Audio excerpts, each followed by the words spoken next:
Good evening. I would like to call the City Council special meeting and work session of Tuesday, August 8th to order. And first on the agenda, we have approval of the agenda. So moved. Second. All in favor? Yes. Yes. Okay. Next, we have a consideration of several sets of minutes. I move to approve the minutes listed on the consent. Second, without, if anybody has any corrections. Any corrections?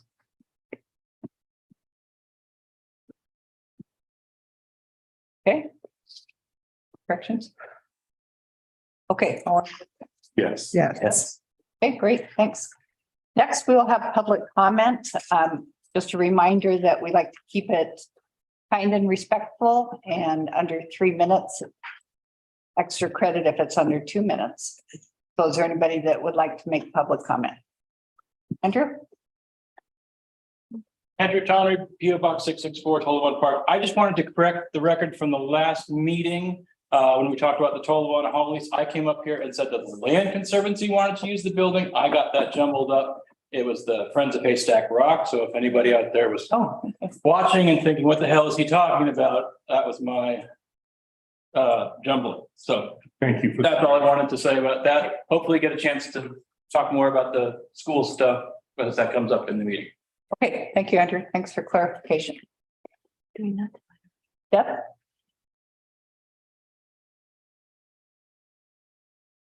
Deb? Pia, PO Box 1426, and I'll be quick. I put in and I just added this today, so I wanted to make sure you saw it. Angela Benton and I talked, and when I was doing the research on the Dungeness River Nature Center, she was up there checking it out. So I had her write up a statement about it, and we're both really excited about that as a possibility of a good fit for what we're wanting to do. And so her thoughts were, the Dungeness River Nature Center is a beautiful nature center with excellent educational displays reflecting the ecosystems and animals from the surrounding area. The displays also do an excellent job of sharing information about the ecosystems as well as the history and current information about the Jamestown. Now, I don't know if I can say this, Kalam tribe, since the area is their home. The center also includes a wildlife viewing room, community meeting rooms, and a gift shop. It's warm, welcoming, and the building architecture fits beautifully with the surrounding river and forest ecosystem. The center is situated on the Dungeness River with trails, including biking, Discovery Trail extended from the Nature Center. When the center is open, it's staffed with the director, other paid staff, as well as volunteers. The management, oversight, and ownership structure of the Nature Center surrounding land was created through the unique partnership with the tribe and the Audubon and others.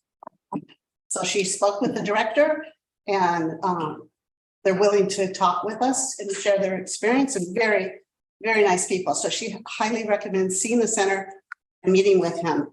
So I just wanted to say that for her because she couldn't be here tonight. Okay, thank you. And we do have a copy of it. So Yeah. Okay. So I just remember. Where is it? copy or the No, the center. Deb, where Deb. is the center? Where- Center? where is it It's located? in Squam, Washington. Oh, Whim? Squint. Squam. Okay, Squam, yeah. Right. It's all up by Port Townsend, between Port Townsend. Oh, okay. and thank you. Port Angeles. Thanks. Anyone else in the audience for public comment? Is there anyone online? Raise your hand if you'd like to speak. Dick Bash has his hand up. Okay, go ahead, Dick.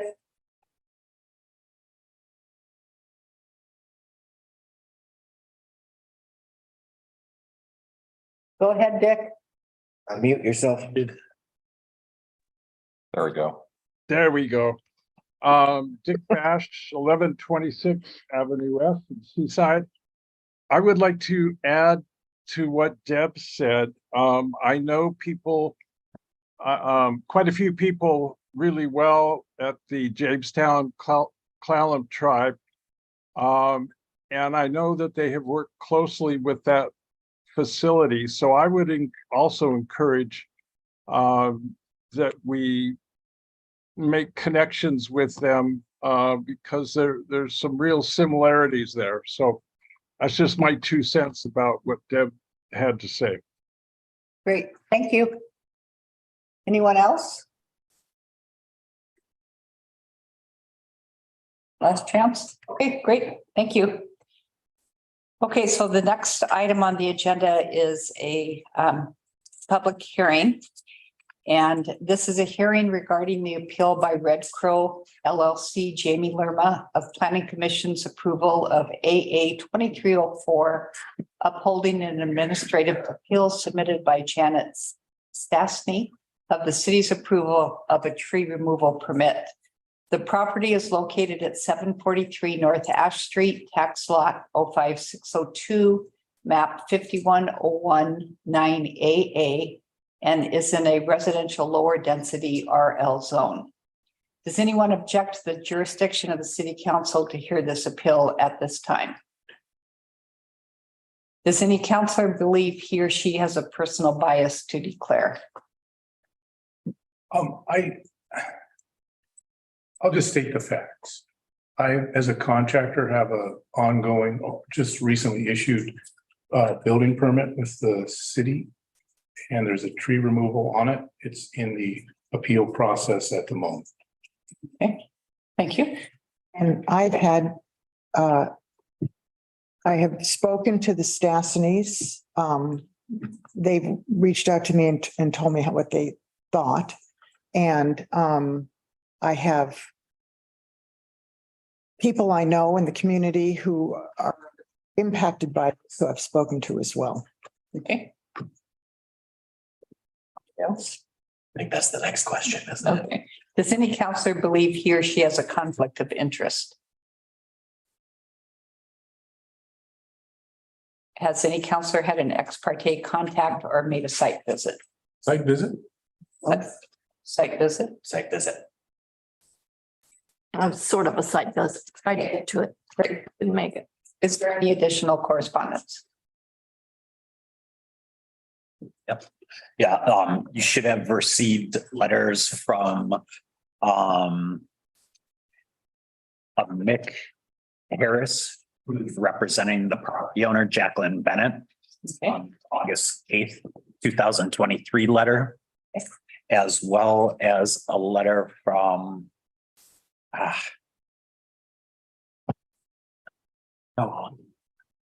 there's another letter, I can't think, Barbara.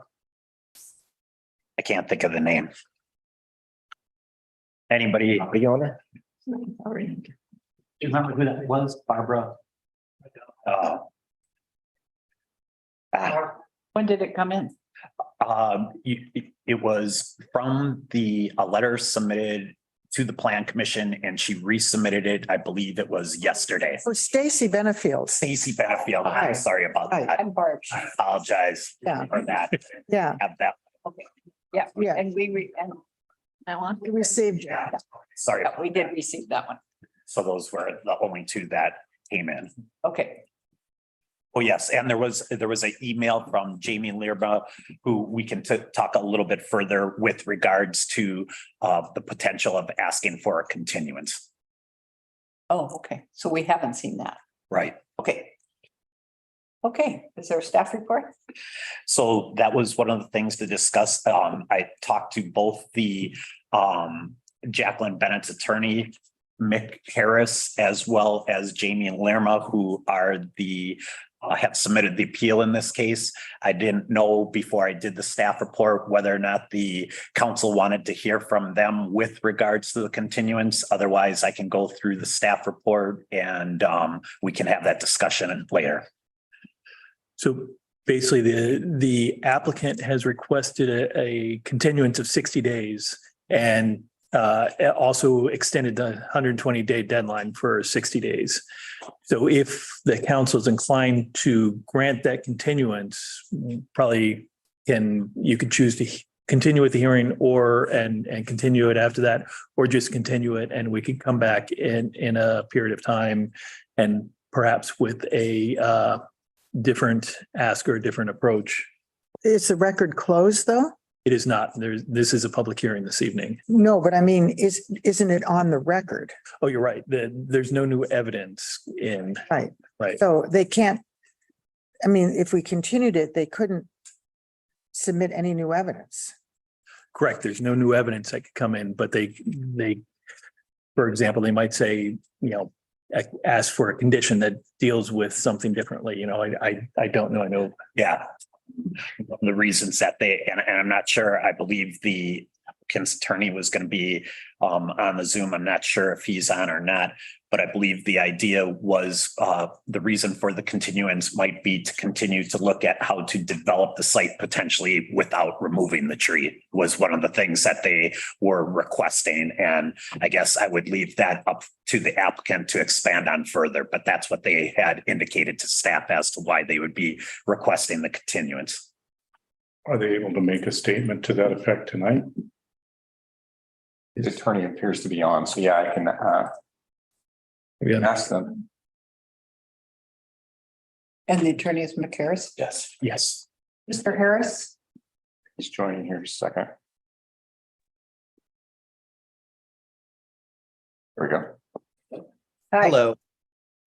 Just real quick, is Mr. Lerma in attendance? Because I think he was intending to speak to this. I just don't want to cut him short. But if not, He's not in the building and he's not on Zoom either.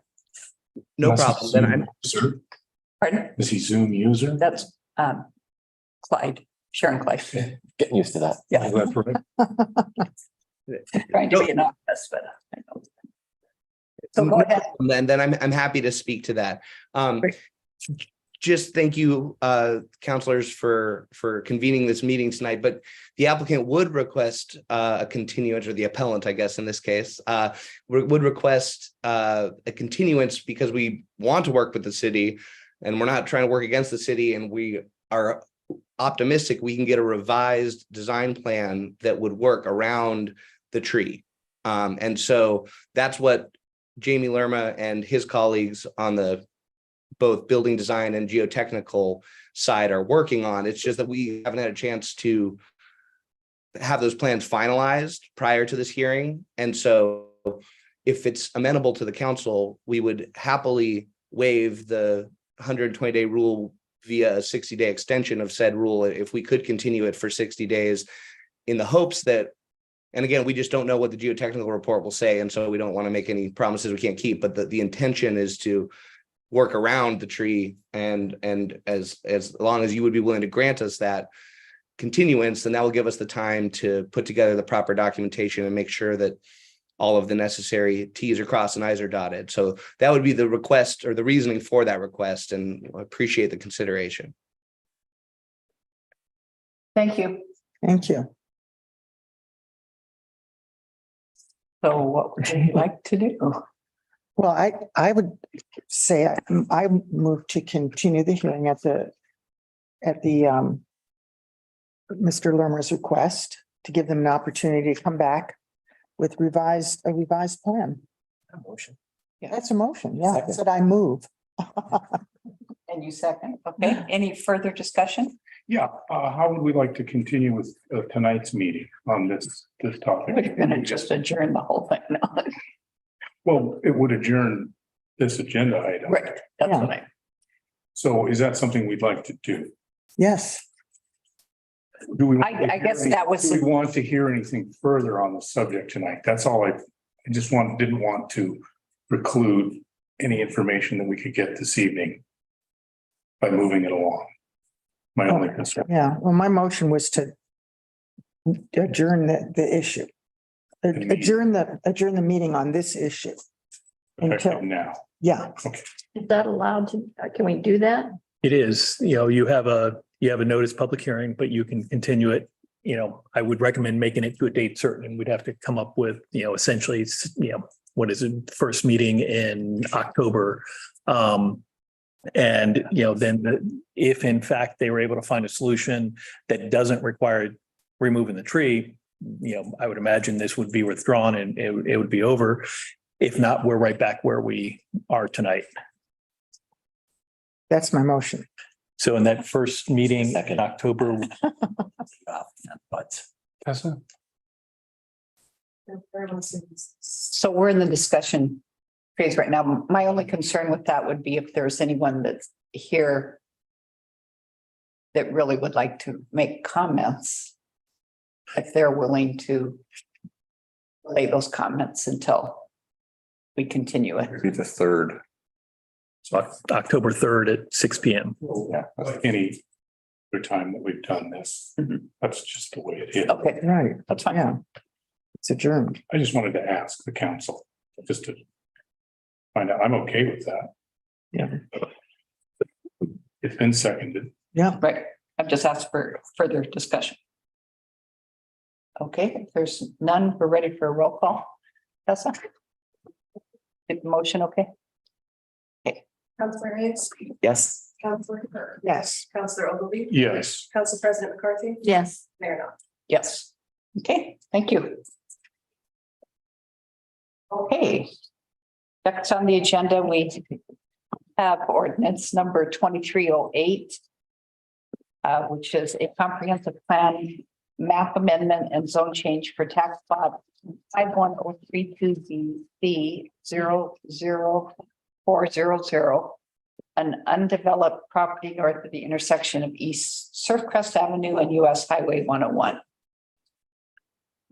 Is there a staff report? Yeah, council may recall at last meeting, we had the first reading of this ordinance amendment. The decision wasn't unanimous, so it had to come back to the council for a second reading. The change was that in the final whereas it had mentioned denied when it actually got approved. So this is the second reading of that ordinance and nothing's changed. And so that would be the end of the staff. Okay, is there any questions for the staff? So we're still approving the amended. That's correct. I didn't see the amendment ordinance. But I see it's the ordinance number 23-08, attachment A. But I don't see anything in there amended. It just says, still says city council rendered a final decision to deny the comprehensive plan amendment and zone. That is in fact correct, Nancy, as usual. You Yes, so that's why we're second reading of the amended. But it's not amended. It was amended to change the denied to approved. Where? So, So motion. the motion at the last meeting was to do that. What came before you tonight was unfortunately the original, not the amended version. We still haven't seen the amended. I believe that's correct. It's, yeah, changing denied to approved. I hope we get there. I hope it gets Yes. amended. Well, I guess we'd have to table them. Okay, I'm okay moving forward if we agree to amend it and it gets amended. Will there be finding of facts on something like that? Yes, that's all been developed already.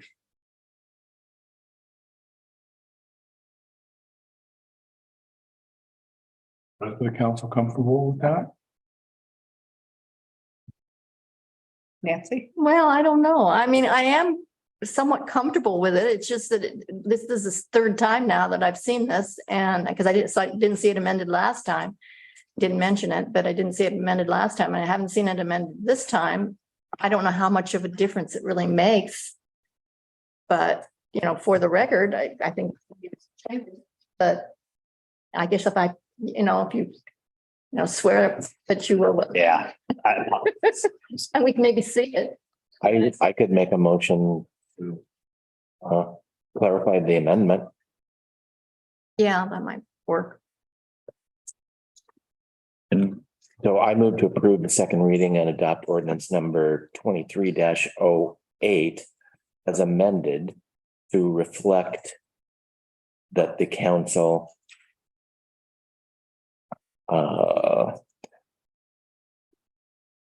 approved.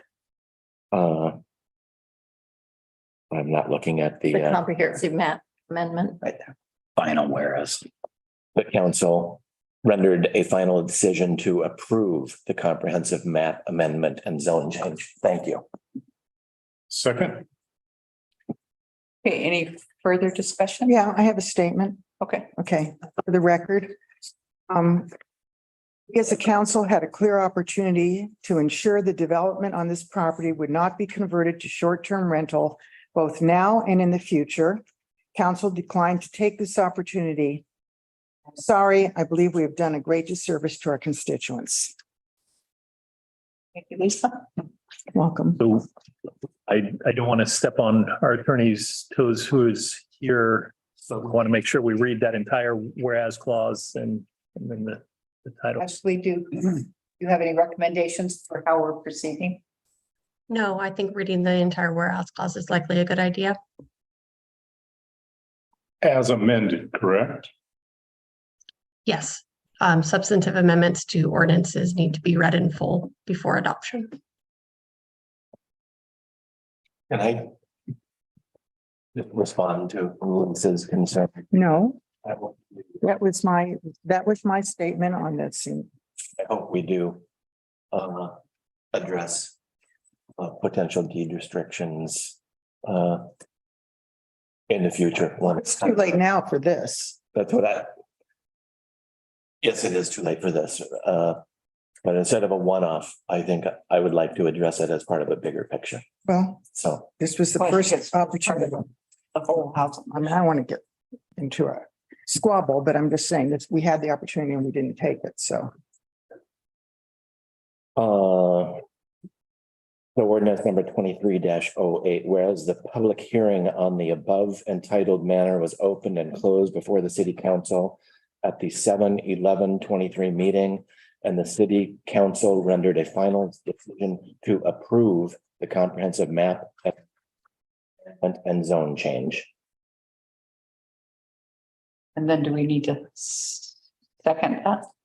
Did that cover it, Ashley, just to clarify it?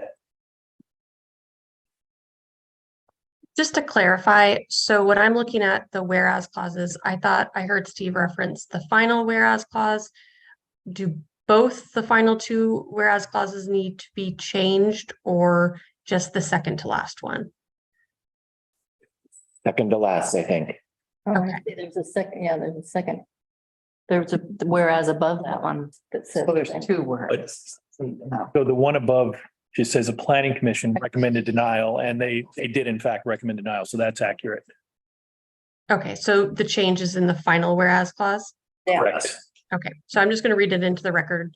Whereas the public hearing on the above entitled matter was opened and closed before the city council at the July 17th, 2023 meeting, and the city council rendered a final decision to deny the comprehensive map amendment and zone change.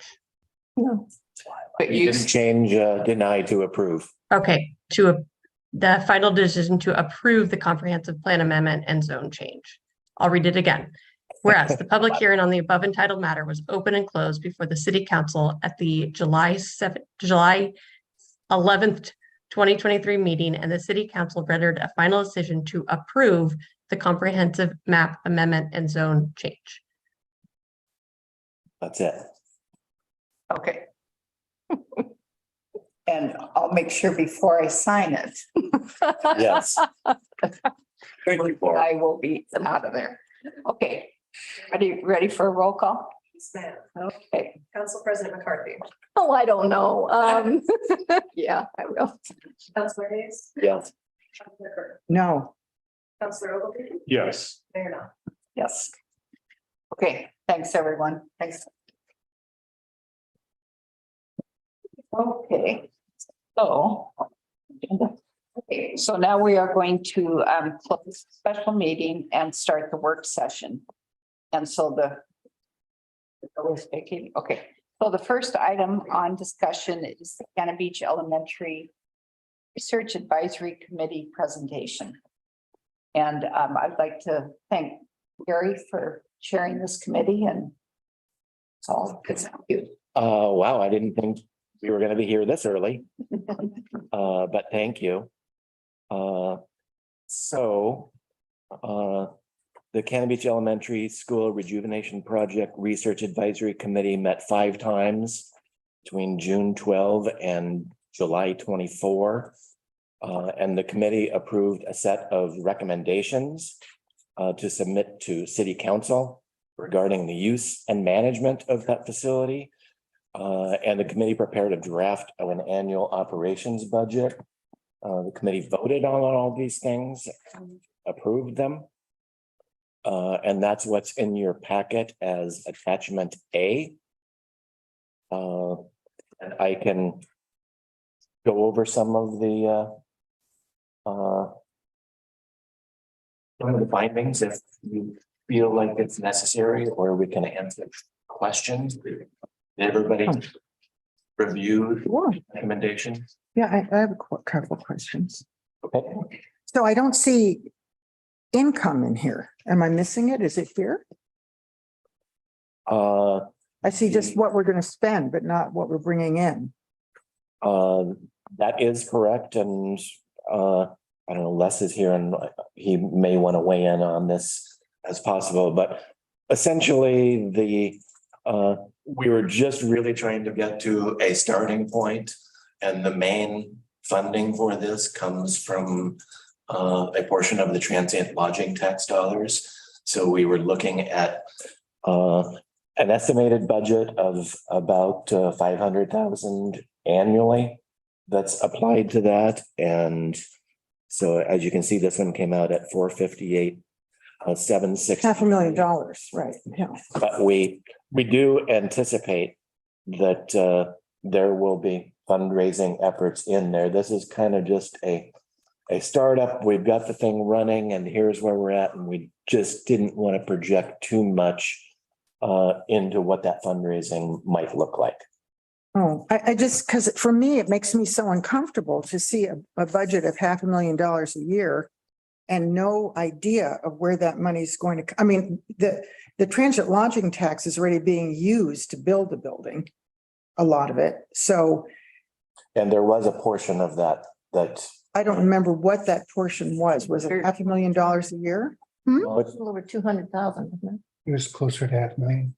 Yeah, it really depends on some of Bruce's final decisions that we empowered him with to what reserve funds to adjust, but Yeah, saying that without seeing that, I can't. yeah, I mean, I wouldn't want to put too much behind this at this point because we were kind of looking at, well, what is it a startup? What does it look like second year? What does it really look like to get it going? Les, do you want to weigh in here at all?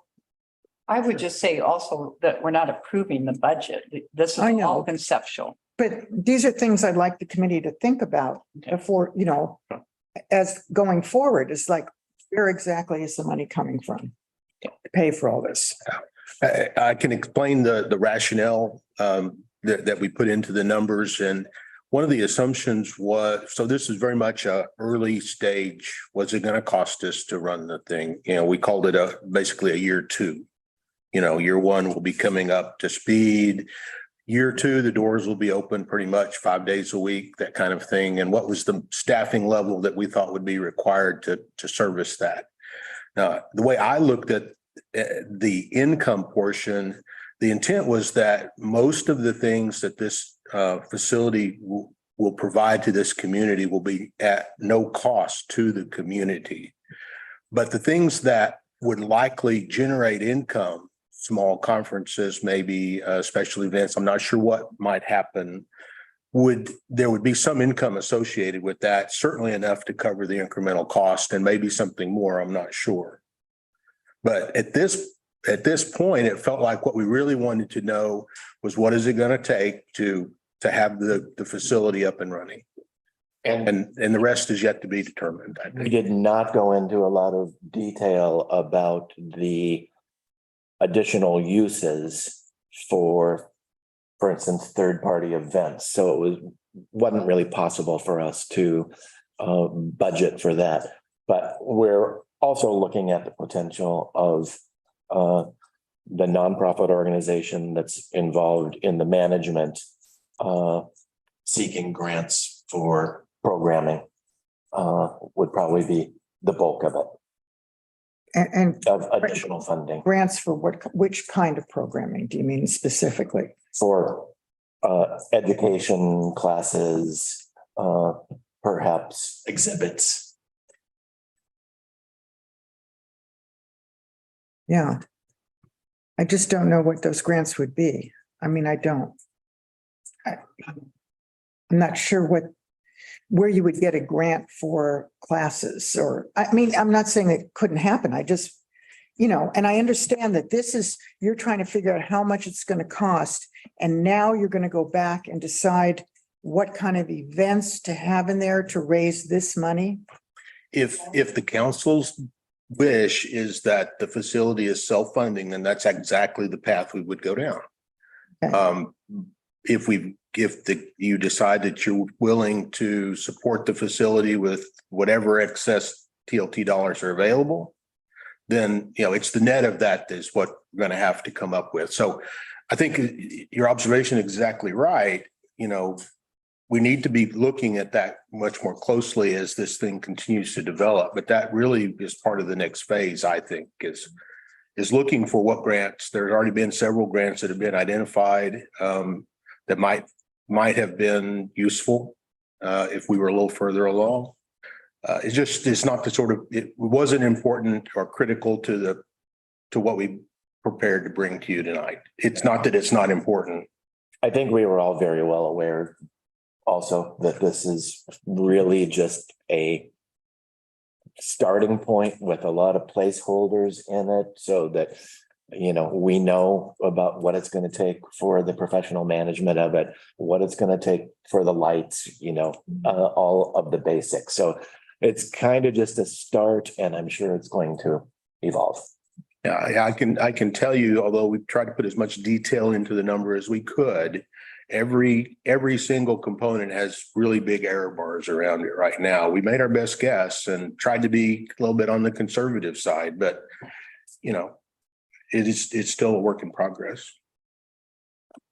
I just want to state for the record that a facility like this, I don't see any way it would ever come even close to being self-funding. It's going to require contributions in order to keep it running. The design, you have two buildings, one being the gym. And the gym is going to have probably 5 or 6 doors. And then you've got 2 doors in the lobby area. And you've got 4 classrooms, maybe 3 classrooms that are going to have doors. And then you've got most of the facility is outdoors. It can be accessed from any direction. And so it's not a facility that you have a single contact point. Somebody comes in, everybody pays as they go in, they go through and see, but that's where the collection funds are coming in. This is going to be a different type of a facility. It's going to be, it's not going to be self-funding unless there's major events that somehow can come up with those funds. But general person coming in is not going to be paying a lot of money to, there's too many ways to get in that you don't have to pay. Yeah. I just remember the number 200,000 sticks out in my mind as the number that I remember hearing. And I don't remember hearing 500,000. So I'd like to see that, I'll dig it that up. would be great because, well, it's a lot of money. It is a lot of money. Just a couple more comments. We tried to truth it as best we could. That's not out of scope to some of the other facilities that we looked at and talked to. There were a couple of metrics like what percentage of the total is payroll versus operating expense. This estimate matches what we saw. But I'll just add to that, though, we did look at a lot of other examples, and I thank Deb for all the work she did in researching different facilities. So we just kind of wanted to get that starter look at those expenses. Right. So this is sort of about grants. Well, first, I think we need to hear from the other committee members if they have comments. So Andrew, did you want to? Just to that, we spent 95% of our time on use and maybe 5% on budget. The budget was really, we did that as, an evolving thing, but it was our assumption that the operations would come largely out of the restricted TLT funds.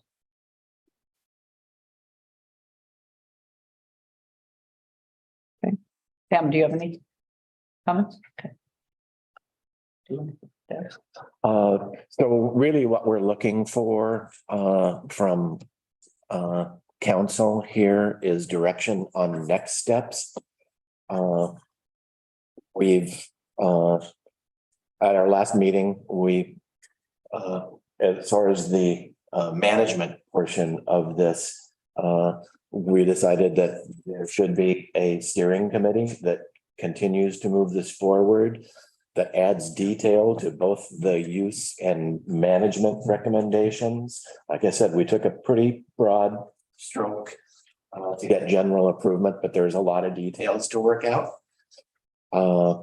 And that committee would also move forward with recommendations about facilitating the formation of the nonprofit organization that will actually get this running and essentially get the nonprofit organization up and running as they get a executive director hired and then begin to take over the operations.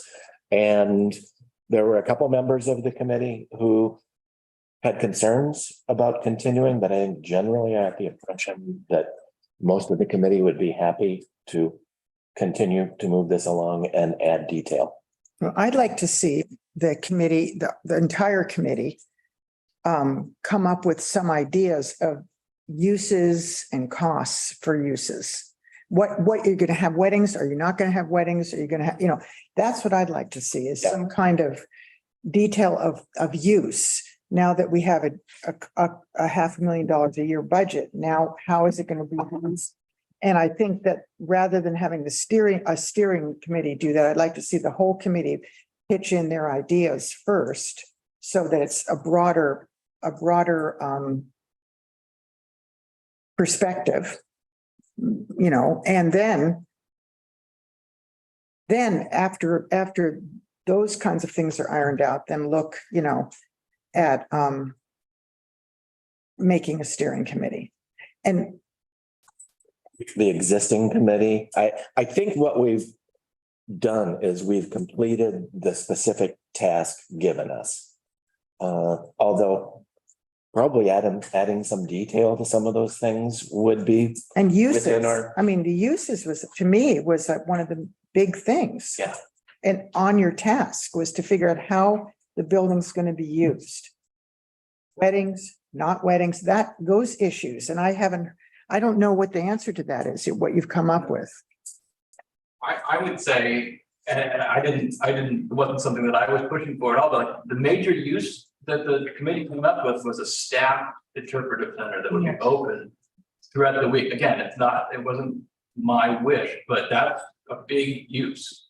And so that's, most of the time that it would be open, and the secondary uses as the community uses as the gym, as events. So, I guess I wanted to talk about in the committee what shouldn't be done there. We never got to that. But you are describing the next steps, and maybe that does fit within the committee that was actually formed, and that can be council's recommendation for moving forward. That was my understanding. But yes, with the primary use, as Andrew is saying, is for, and I'm using shorthand here, a cultural NACUS village and ecology center that's open free of charge with as another kind of downtown attraction that people can drop in, and that's where, we don't have income from that primary use. But then additional uses was the whole educational component, the potential use of the all of the different rooms, gymnasium, lobby for events. The gymnasium being open for recreation during those hours. So we kind of added those additional uses, but yes, we stopped short of getting too granular on that stuff, and that will be the next step. So if Okay. you want us to continue as a committee, again, I think everyone will continue. I think Andrew wants to be part of that conversation. I think you're doing a great job, and I think that it would make sense to me for you to continue and flesh out uses. I'm not sure how soon it will become necessary for us to actually get active in forming this nonprofit, because that's part of it. We have to get a nonprofit formed and get it up to speed in time for operations. But we kind of, why we brought it to you where we did was we wanted to get a sense of the committee as a whole. Are we going down the right track? Yeah, Like, exactly. or, you know, are you gonna come back and say, we don't want an interpreter center, or we don't want a nonprofit? We kind of wanted to be like, we need to know if we should continue in this way we're going, or we need to completely reinvent. The management model as well, you know, are you Yeah. comfortable with what we discussed? That we're essentially going to be turning that annual budget over to a nonprofit to operate the center. So those are all things, you know, before we get too far and get too granular, we need kind of council's feedback as far as whether we're on the right. Is that what the center that Deb talked about? Is that they operate as a nonprofit as well, right? Yeah, can I speak? I mean, I can answer all those things. Please. Okay, so I studied and spoke to the directors of 8 places, okay? And I found out how they all run. And a large percentage of their income is from grants, such as Oregon Cultural Trust, Travel Bureau funding sources, Indian Casino funding initiatives, Historic Sites Preservation Fund, Natural Recreation and Preservation, National Park Service. And I mean, I can go on and on. Okay, I got all that information, and I don't know if this is valuable to anybody or if they even read it. That's what I want to know. I'd like- I spent a lot of time on this. I'd like to see a package of your stuff distributed to the council. It's online. Yeah, and we're talking, show me the money. You're Mhm. talking due diligence. And these people in this community, especially at hotels, they want answers. They Right. want you to show them the money. And that's what we're doing. So that's why we did all of this. And it's kind of difficult to find a comparable out there about kind of this free interpretive center funded by TLT dollars. I don't know that we found like the perfect comparable up. Dungeness River Center. That's very, very, very close, including the tribal aspect. It's not ready to teach us a lot. Yeah, but you know what? There's all these other ones they're making it with grants, and we have lots of executive directors that can show us many things. I think the Lincoln City Cultural Center was the one you looked at, that their budget is mainly made up of grants that are funding their programming. Right, and what you're saying is, I don't know if you've studied them, but they were functional before now, and they've got plenty of money. Okay, they're running they've hired all the staff, and they have a very successful center. So to me, it's like, why would we even not want to do our due diligence and talk to these people, is my question. So, I spent a lot of time on this, and I don't want to spend time on it unless it's a valuable thing for all of you. And I mean, I'm willing to help, but they know how to do it. These people know how to do it. They're doing it. Well, thank you, Deb.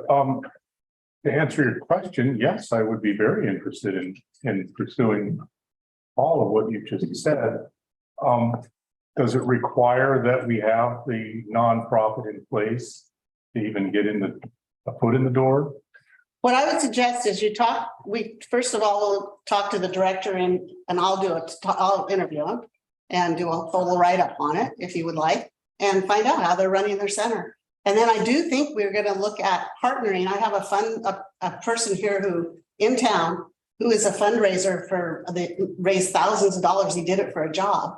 And he's like willing to talk to all of you to figure out how to do this, whether to partner with the Cannon Beach History Museum or another facility to be you're gonna need to be a nonprofit if you're doing fundraising. And grant writing, At least that's going to yeah.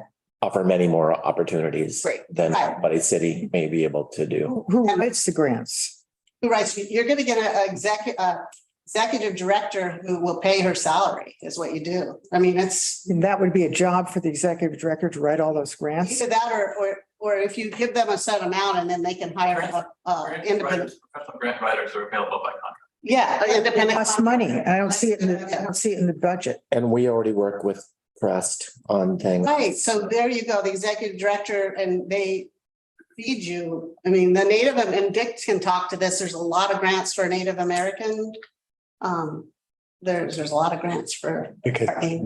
So Dick does have his hand up. Let's hear from Dick Bash. Yeah, Dick. Unmute yourself.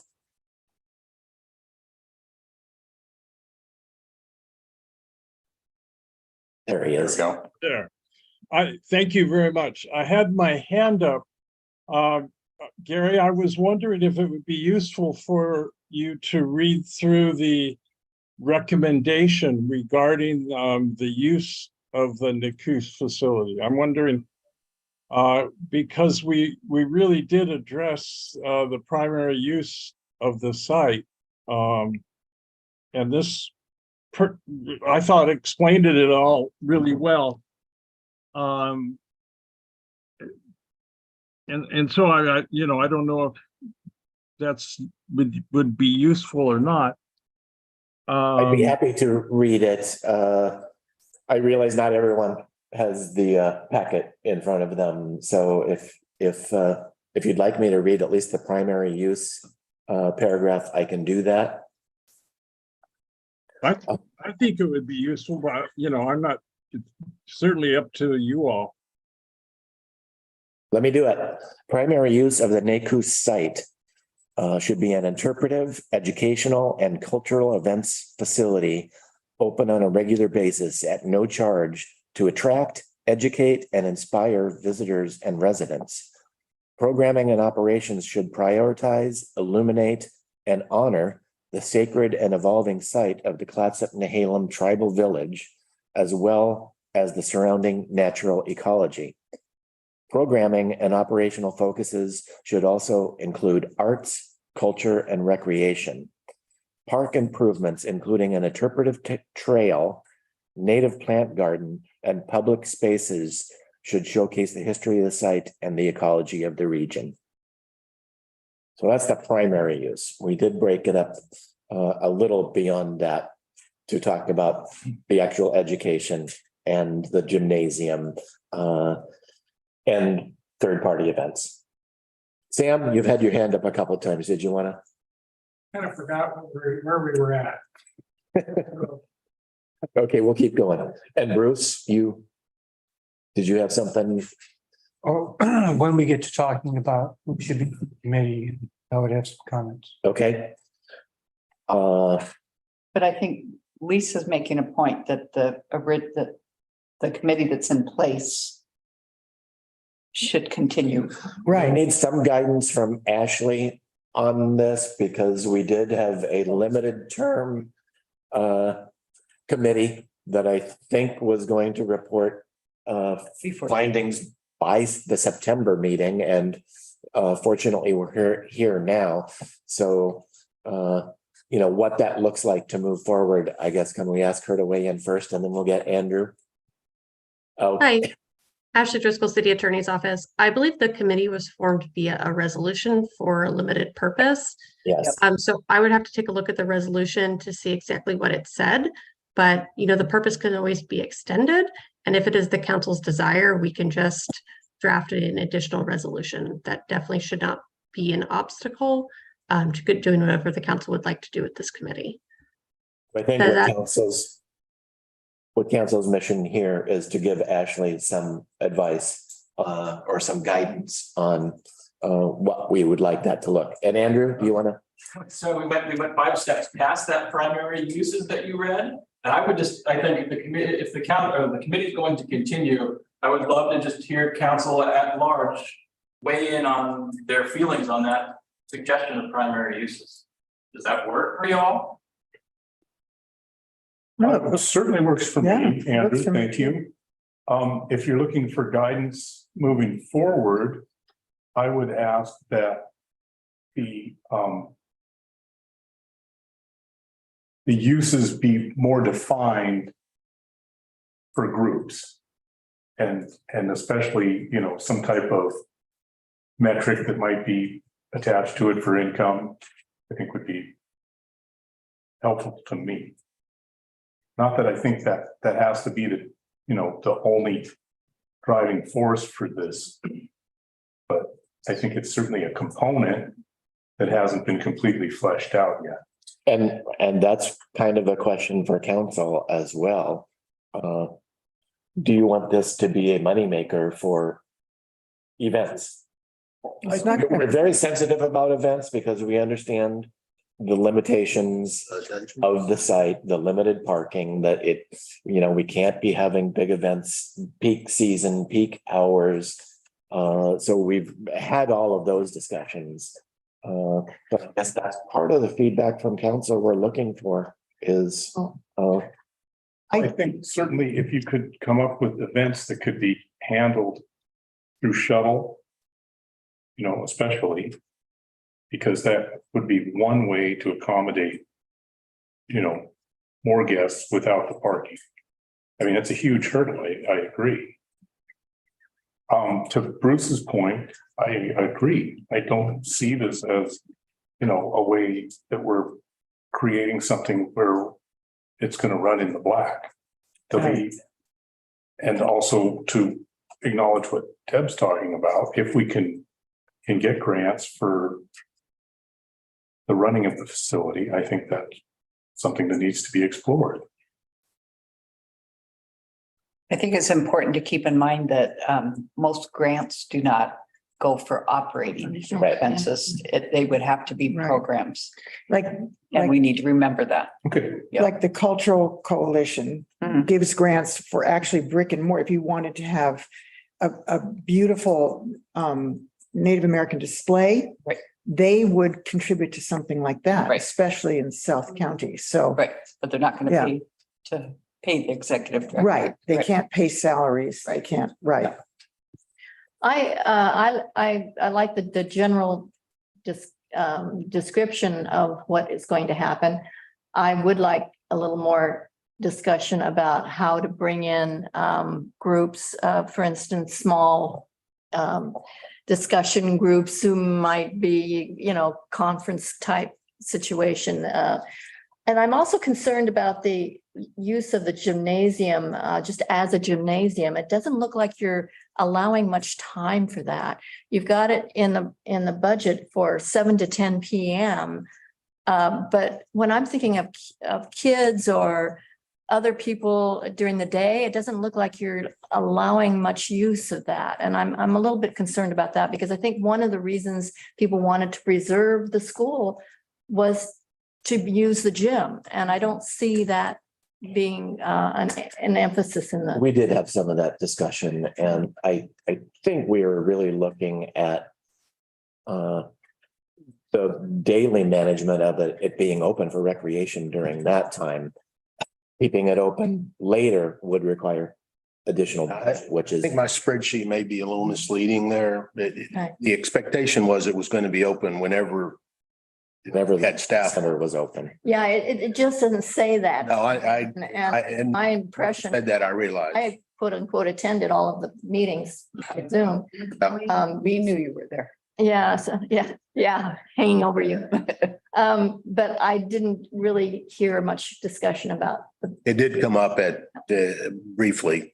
I just simply didn't clarify that in the spreadsheet adequately then. Yeah, and one thing, before I get interrupted again, Deb, is there any way that you could compile? I know you've compiled and sent me reports and everything. Could you compile them and maybe in a physical way, and then we could, Right now, like that for myself. yeah, and then just make copies so that you could distribute it to the council? That would be great. Yeah. So I have the operating budget for the Dungeness River Center. Fundraising, income is 190. Okay, they have a operating budget of 440. 440,000. The fundraising is 191,000, grants 142,000, donations 86,000, earned income 15,000. And also there's ways that the city can fund money through, I learned about that from one of the centers too, through funding on the side for like improvements and stuff too. Okay, we're gonna look at all that. So I can get you. Sam, you remember what you're gonna weigh in on? Reinforcement, that's just talking about, and the budget that was given you is not the budget. It's a model of how a budget might look. It allowed us to create our bullet points for a potential budget. So it is not the budget. Right. The other thing, we were talking earlier about uses and getting too granular with the uses. I've been concerned about this all along. We got a very, very vague legal explanation of how we can define uses. We need to pursue that further. The fact that this is a facility that we will be using, we will be searching for people who can come and do presentations, do events, do educational stuff, hopefully, and get a lot of those coming. That is definitely part of the management process. But the other part is, how do you use a facility? And I've always thought that we should look at it like we would be for our sign ordinances, time, place, and manner. You control it with your schedule. You control it with what you allow as far as how many people, how many lights, how much noise, time, place, and manner. You don't say no cricket clubs. No, you can't do that without saying yes to somebody else who's exactly the same size, same time, and same. So we got to be very careful with what we define as a use or not a use. And we have asked Ashley to help us navigate some of those things about, where we may get ourselves into trouble and not have to allow a neo-Nazi rally there. So. One thing, Ashley popped on. Do you want to say something? I mean, if you would like me to weigh in on this, I can. I do think it is somewhat premature in this conversation, but the questions that were, posed last time was whether running the CBE through a nonprofit would be any different than the city running the CBE on its own and doing the programming. And that was the question that was asked to one of my colleagues who responded via email. And the answer to that, again, as I mentioned last time when we had a different discussion regarding a different entity using city property, is that it is a particularly fact-intensive inquiry. The main question of which is the nonprofit or the third-party entity running the CBE significantly intertwined with the city to become a state actor itself? And if that third party is significantly intertwined and deemed a state actor, then that state actor, that third party, is subject to the same regulations as if the city of Cannon Beach is running the CBE on its own. So I can definitely clarify that for you now. The facts that you've presented in this report certainly seem like the nonprofit that is going to be running the CBE in the facts that are presented in this report is significantly intertwined and interdependent on the city. I mean, we're looking at the fact that it is a city-owned facility. The city is going to be funding it almost entirely, if not entirely. The city is going to be forming the steering committee, etc. Under those facts, it certainly looks like, nonprofit or not, it's going to be an extension of the city. And if that is the case, then it's just the same restrictions or regulations that apply to the city. That if we are opening the entity up to the public for public use, our regulations of that facility have to be based on time, place, and manner, as I think Sam was talking about, and then within those, viewpoint neutral. So I can definitely clarify that. My plan is to provide members of the city council and other people at the city with more detailed legal analysis. But that is what I can tell you now based on the facts that you guys have been discussing tonight. Okay. All right. I'm hoping that council can give Ashley a little bit more on how to structure a new ordinance for or resolution for the continuing committee related to its term and mission.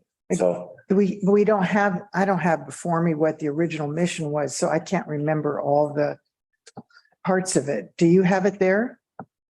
We could. I don't know if anybody has it, but it was. Resolution. I've actually been looking for it. Tessa, do you have a copy of that resolution? It's 2309, I believe. Okay. Do you want to read for us what authority was delegated to the commission, 2309? And it was a resolution. It was. Give me just a minute.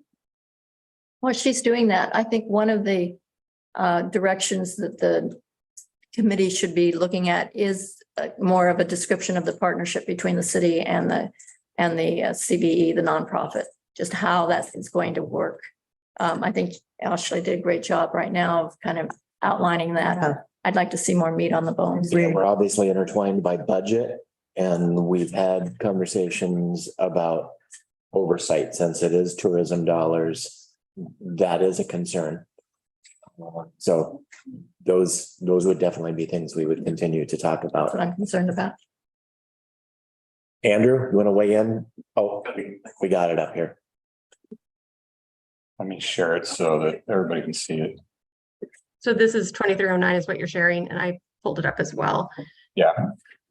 So it certainly seems like the mission of this particular steering committee was to assist in the research in the use, operational budget and management of how other entities operate and maintain facilities similar to the CBE. This advisory committee will report its findings and suggestions to the city council. So if going forward, the council is looking for just more flesh on those items, then I don't believe the work of this committee is done. And that because the process hasn't resolved, the advisory committee wouldn't be disbanded. However, if the council is looking for something different, then yeah, we should draft a different resolution and we can bring it back. So extending the term would be one thing. It's not necessarily extending the term, it's just the work isn't done. So, you know, Okay. they've done what I understand is a preliminary report or could be seen as a preliminary report. And they've done the report to you and the council can just give them direction tonight, being like, okay, here's what additional work we would like to see from you. But if you'd like them to do something very different or even, you know, significantly different from this, then I would advise that we have a new resolution. Okay, yeah, I thought there was actually a term to this No, I don't. with this report, but I think we I suggest. think we just asked that you come back by a certain date, but it wasn't part of the resolution. okay, so it feels to me like the first question is, does anybody have concerns about the direction we're going? No, I think you're doing great. No, I agree. Okay, Done a fantastic job. Yeah. Can I just ask for a little more explain on that? So like, do support the suggested management plan, the nonprofit model, and you do support a staff open interpretive center? Or you support them? I do. sounds, What was your second question? The management model Yeah. and the open interpretive center.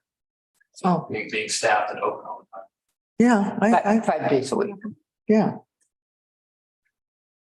Yes, I don't know about the 5 days a week, but I'm not gonna argue about it. Not that it's going to be open 24/7, what I meant, but yeah. so we're gonna continue fleshing out some of these things based on, we're going head in the right direction.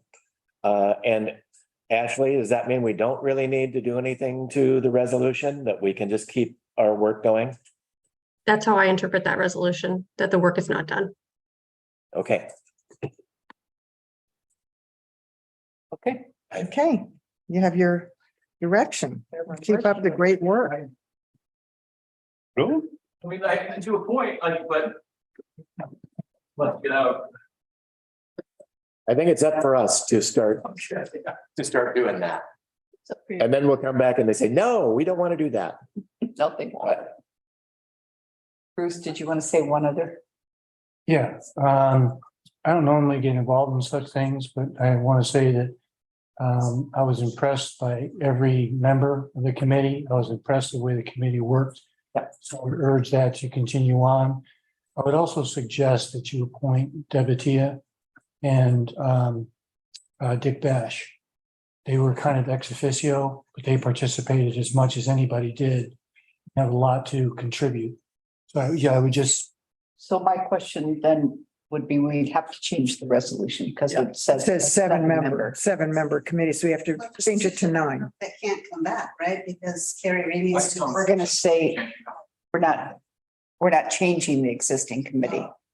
I appreciate what you said, but I think that our meetings were conducted in a manner that I think both of them felt like they were they could be part of the discussion at any time. Yeah, I think we all appreciate what Deb did, and obviously Dick's opinion is, I think we're all taking that very seriously. I'll just say, I like the committee too, because when we get to some of these things, we have people on the committee that can represent different interests, and we're gonna slug it out a little bit. And aren't afraid to express their opinion. Yes. We've had some good, healthy dialogue. Did you say that 2 members aren't going to come back, or? We had a couple members that were questioning whether either time commitment or whether they had other conflicts that might make it awkward for them to continue. Anybody want to say anything? But that was the discussion when we were going to say that our next step would be to appoint a steering committee. Oh, okay. Yeah, not that they didn't want. Not to continue with this work you're already doing, so maybe. So everybody's back in. Although, Can I? what's her name, Ramey? Said, yeah, she said that she was going to be extremely busy between beginning in September. So you may have to, unfortunately, because she was very You good. may Zoom, but I appreciate. He's got a strong point of view. Yeah, she's very. Andrew has a very strong point of view. Never caused any problems. And sometimes those points of views are out here, and I kind of like that. Mhm. Yeah, I thought she was very good. I really hate to see her leave the committee. And I don't think we have to have this done in a month or 2. Yeah. I think we have some time. That is a question I did have, though. When would we like to see something presented to us? That would be up for. Well, I'd like to ask you, Gary, how long do you think it would take how much time would you like? I don't know. I feel like we accomplished a lot over the course of whatever we had, 5 or 6 Yeah, meetings. it's So Another 5 or 6 meetings? I think so. Well, and also, just if I could say, if the committee feels like they need some sort of direction from the council, I'm more than happy to, through whatever channels you want to pursue, to give that to you. You mean more specific things? Yeah, if for some reason, I think Andrew seems to have some sort of question about, I think you seem clear on it, and, I trust all of your judgment.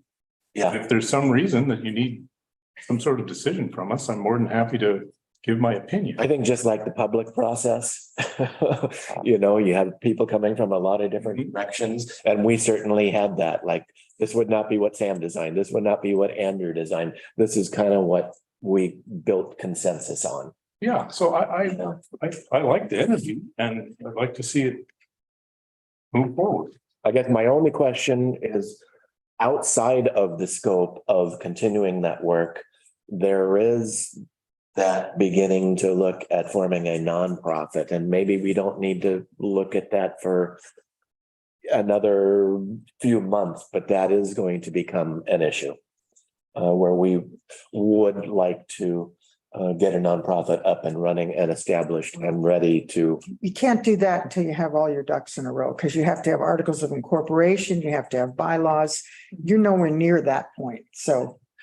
But that's what I'm saying. It may be some of those things that are the next step that we probably shouldn't wait too long on. We want to flesh out what we've got.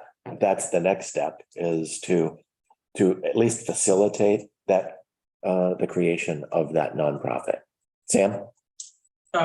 Just as a technical thing, is because the two of you are on our committee, you could always bring questions specific to the council at a good of the order type of thing. And we know that, yeah. So we have that interaction that could help Brandon's concern. If we had a question for the council can ask it and get back to us. Thank you, Sam. Yeah. And then I also think it would be helpful to have the packet of information from Deb. So that. So that's what I need to find, because a lot of times at the meetings, I only get like this 3-minute comment, and I'm doing like vast research on this. So what I mean, I don't mind doing that, but I think I'm gonna start taking it straight to the city council, because I want them to have this information and read it, because it's really valuable. And I've talked with Dick a lot about back and forth, and I don't know exactly. I just need more definition, because I don't know if anybody's. The committee members.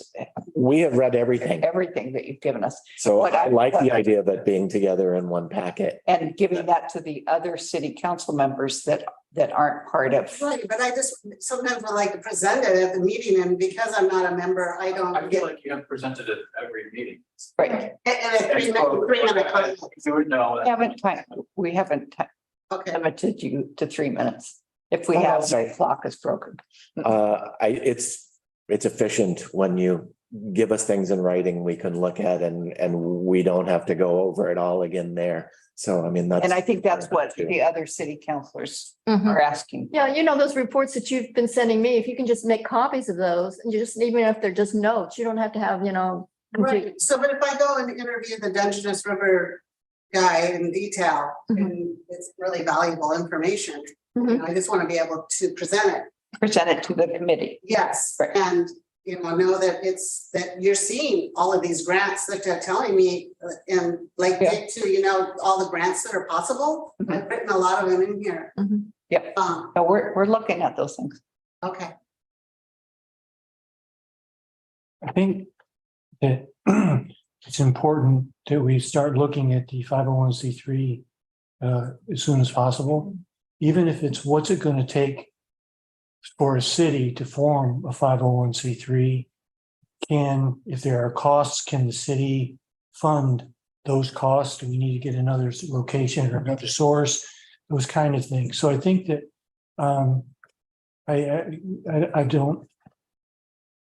maybe you don't have to go so far as to work on the formation, but I think that the committee doing the research to come back to the council and say, this is what it would take in our situation. Because I could see a situation where we're just starting construction, but if the 501c3 was in operation, they would have, they would see the structure being put together. There might be a time frame to try to figure out, for that group to figure out what do they want from an executive director, what other staff members might they want. So I think that there's a lot that's got to be done. And starting the research on what that would take, I think is worthwhile, not delaying it for a month or two. Well, Ashley, do you think that that's covered under our resolution as far as the management, or do we want to get more specific in the resolution that gives us the task of beginning to look at the formation of that nonprofit? That seems to be a logical extension of the resolution to me. Okay. I think what you have to do is consult with an attorney who specializes in 501c3s. Yeah. And there are a whole bunch of them out there, really good ones. And you have to find out what the interaction is between a city and a 501c3, which is usually, so you don't have to pay taxes. I mean, that's why a lot of people incorporate as a nonprofit, so they don't have to pay taxes and so they can get grants. Yeah. You know, those two reasons, but you have to talk to somebody, and Ashley may know people who specialize in that too. She may know the answers herself. I don't know. Okay, we'll work within the existing resolution and we'll make that a priority within the management side of it. Dick had his hand up for a moment, but Wait a minute. uh, Did you have? Hi. anything? Yes, thank you. I wanted two questions. One of them is, or comment. I do think it's important that we move ahead with the 501c3 just because when you submit grants, they like to see that the 501c3 has existed longer than a week or two, you know. So I think it's important to get it sooner than later. And also, my next question is, do we as a committee know what our task is for continuing? Gary? I feel good about it. Yeah, I do too. Okay. Plus, we know we can come back and ask council for further Okay. direction. Does anybody in the committee feel like forming a 501c3 committee earlier might be able to make them eligible to get funds for the construction of the facility? I don't think that's the role of this 501c3. Okay. I just had to ask. Yeah, But there may be things out there. furnish, but not construct. Yes, furnishing, you know, we've talked about beautiful entry doors or things like that. You know, as far as I'm Maybe concerned, interpretive that's more than helpful. Yes, Those are all real dollars that Yes. have to be paid out. Right. So I'm fully in support of that.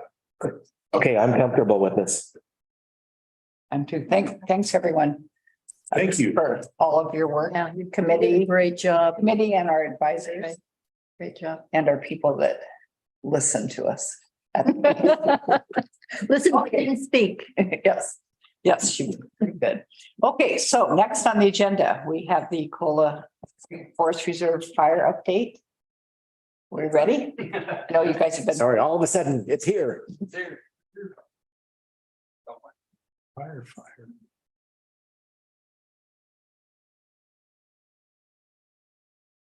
So Bruce, do you want to kick it off or? Sure, Mike Reckman and Jason Smith are here to talk about the recent fire in the ECFR. And I'm gonna basically let Jason do it. He's gonna talk about how it happened and what happened. He was the one up there. As you'll find out, I was clearing the end of the fire looking for it on a completely different area than where it was found. So I'm gonna let Jason do it because he was the one up there. Yeah, so hello, everybody. Thank you for letting us give you a presentation. So I put together a PowerPoint and mainly it was to be able to really give you an idea of what we were dealing with that day of. So we got the call on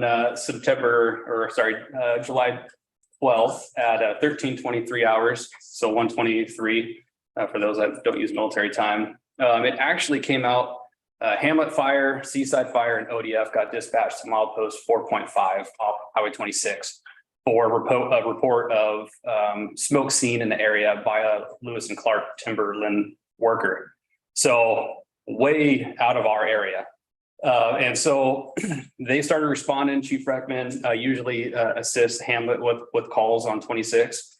So he attaches himself to it. They all start heading that way towards Sugarloaf Main Line.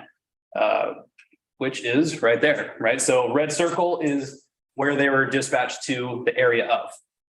Sugarloaf Main Line is the furthest right yellow line, and that's where they were headed. Chief Reckman went up the Vollmer Main Line to start capturing more area and start, because the whole point is once you see smoke in the area, you have to start figuring out where it is. And the only way to do that is to drive fire roads and to try and divvy up resource allocation to be able to start hitting more land as you go. Ideally, driving on ridge lines will help because now you have, have a view of the whole area, the whole valley. And from the information that got relayed to me, it was a picture sent to the Lewis and Clark timber worker.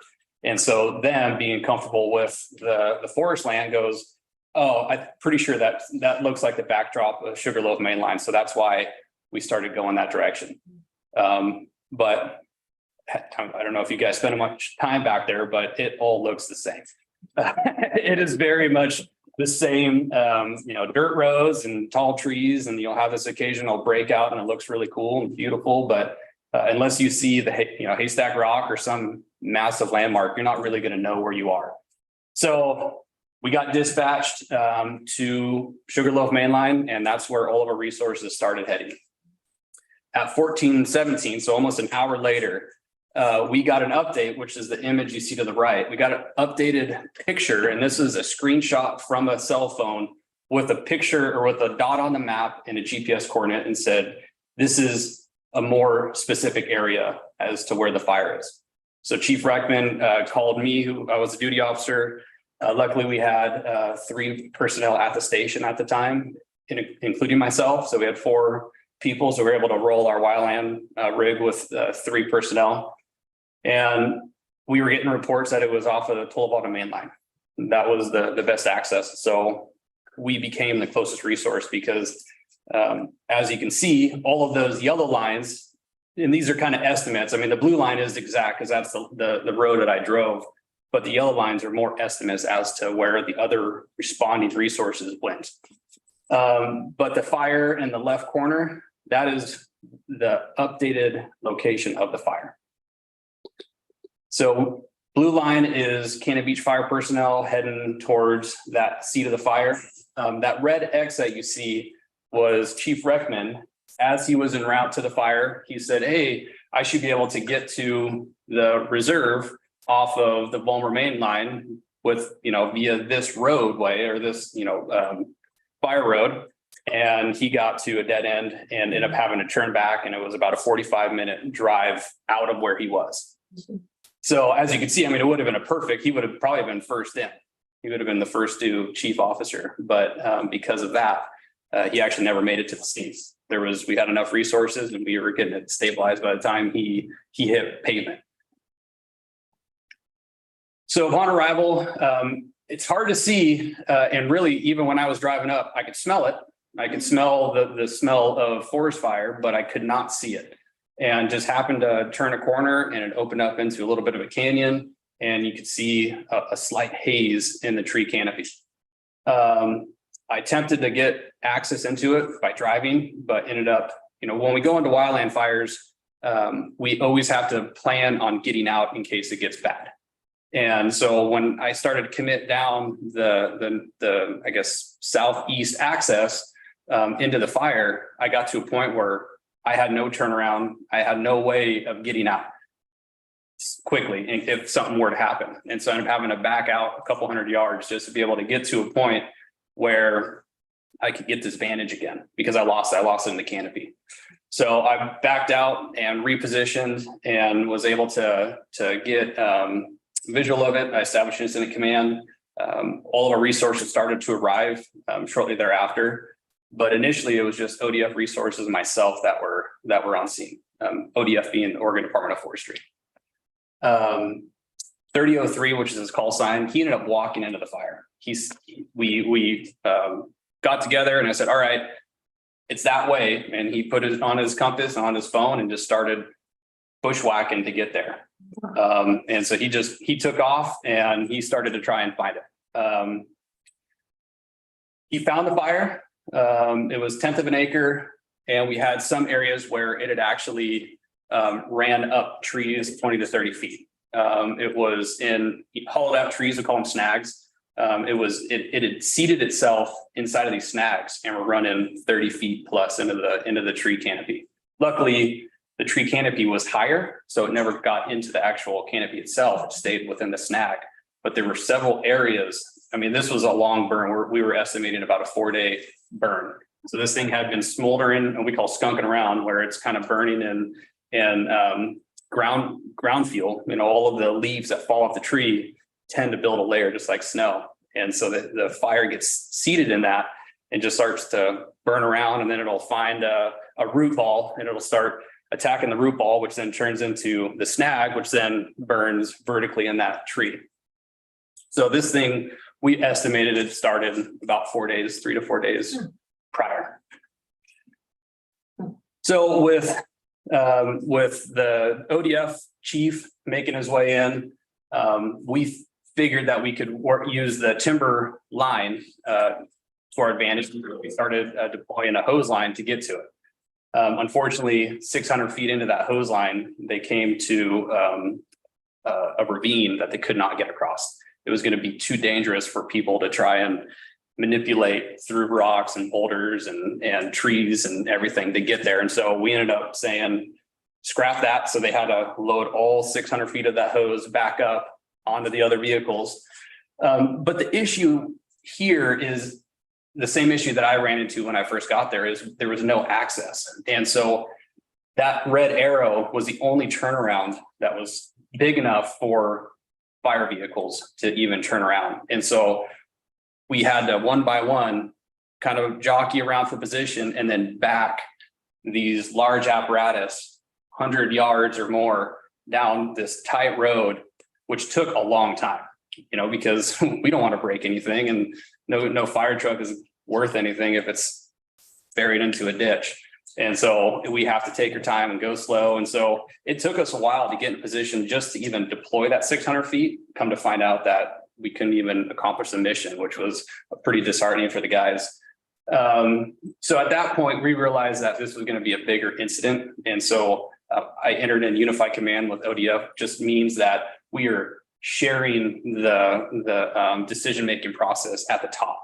And so that he has the ability to utilize his resources and I have the ability to utilize my resources, but we're on joint communication and all of that.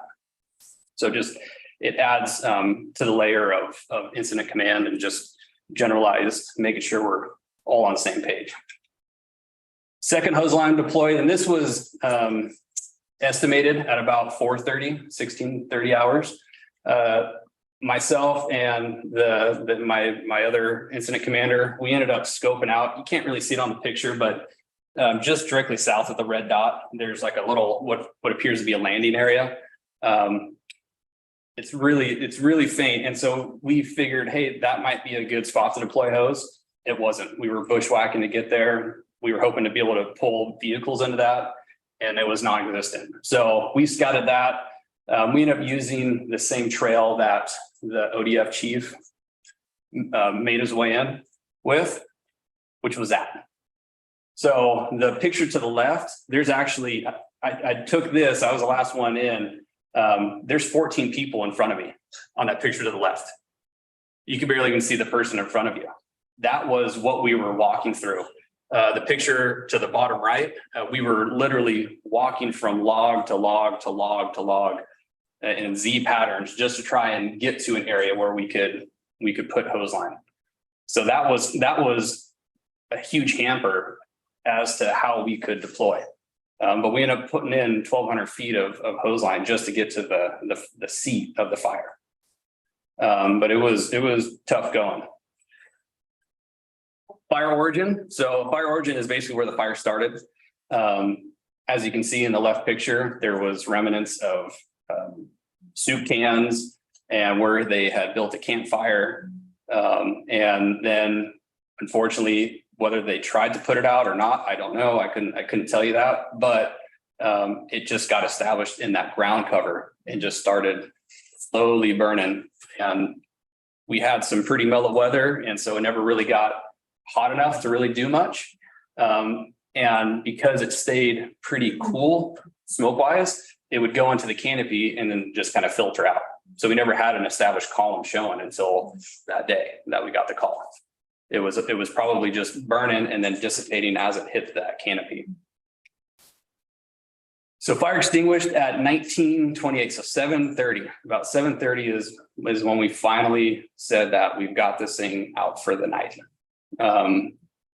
It was about, like I said, 1/10 of an acre. We had 15 people or 15 personnel from 4 different agencies there. Used roughly 1,500 gallons of water to knock out all of the hot spots and try and get it as cold as possible. We did cut a protective hand line around the entire perimeter. And then because we weren't 100% certain that it was out, we ended up having the ODF, Oregon Department of Forestry hand crew, which is a group of about 10 people. And that's all they do is just cut hand line, cut down trees, and just make sure the fire isn't going anywhere. And so they came out and they got there at 8, and I went up to the fire around 1 or 2, and they were still there, but they were just finished up. They were just finishing up. So a lot of hours involved in this fire, from initial time of dispatch to when it was finally out. Looking back at it, we got extremely lucky. Very, very lucky. Mild weather. We hadn't hit our hot time yet. I mean, had that fire started now, it would have been a different story. Minimal wind. That day it was pretty calm. We had some kind of light variable winds that it was enough to keep the column just dissipated, but it wasn't enough to really affect what the fire was doing. And then what I say by reduced fuel continuity. So basically fire needs continuity of fuel in order to build. In that particular area, there was no vertical continuity of fuel, meaning there was no small brush to low branches to bigger branches and bigger branches, right? There was no way for it to go vertical other than that one snag. So that saved us, because had it been able to go vertical, then all of that heat rises and will just continue to go bigger, get bigger and bigger and bigger. And then 2, you don't see a lot of brush there. It was very clean. It was a very clean area. Had it been, I would say, 50 yards further to the east, it would have been in really bad stuff. It would have been a much different fire, much larger, but it probably would have gotten caught quicker. Because we would have seen it quicker, because it wouldn't have been filtered out in the canopy. It would have actually been an established fire I don't know, it's called reprod. I don't know what that actually means, but basically after they have logged, they plant, and over a period of time, it slowly starts to get established. That's exactly what it means. All right, well, there you go. So it was what they were saying, 10-year reprod was about that time. So it just super thick and very green, but a lot of fuels to burn for sure. So yeah, weather was in our favor, wind was in our favor, fuel continuity was in our favor. I mean, the location of the fire was difficult for firefighter access, but in the case of the fire, it was perfect because it didn't have a chance to get very big. Unfortunately for us, it took us over an hour just to locate the smoke. But the same thing, we had a fire down off of the Hug Point main line, and it took us a while to locate that one too. And that was illegal campfire. And it took us a while to get to that because we could see the smoke. We just weren't sure what road to take in order to get into it. It took 2 hours from the time of dispatch to actually have a firefighter on the scene at the fire. Again, delayed with trying to figure out where the smoke was to just trying to find access into it. And, also luckily we were able to hand up with the resources that we got.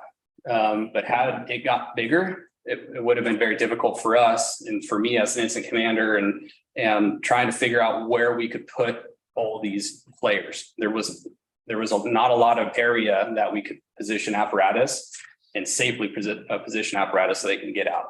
There would have been a lot of walking involved. So what we would like to see on the fire side, we've already had one meeting, one walkthrough with Public Works and members from Lewis and Clark. But we would like to see improved roads from the southeast. That was a road that we entered in off of Burn 10 Spur, which is off of Tollwanda main line. But it drops down into the southeast section of the reserve. And we would like to see that improved. Again, it was very tight.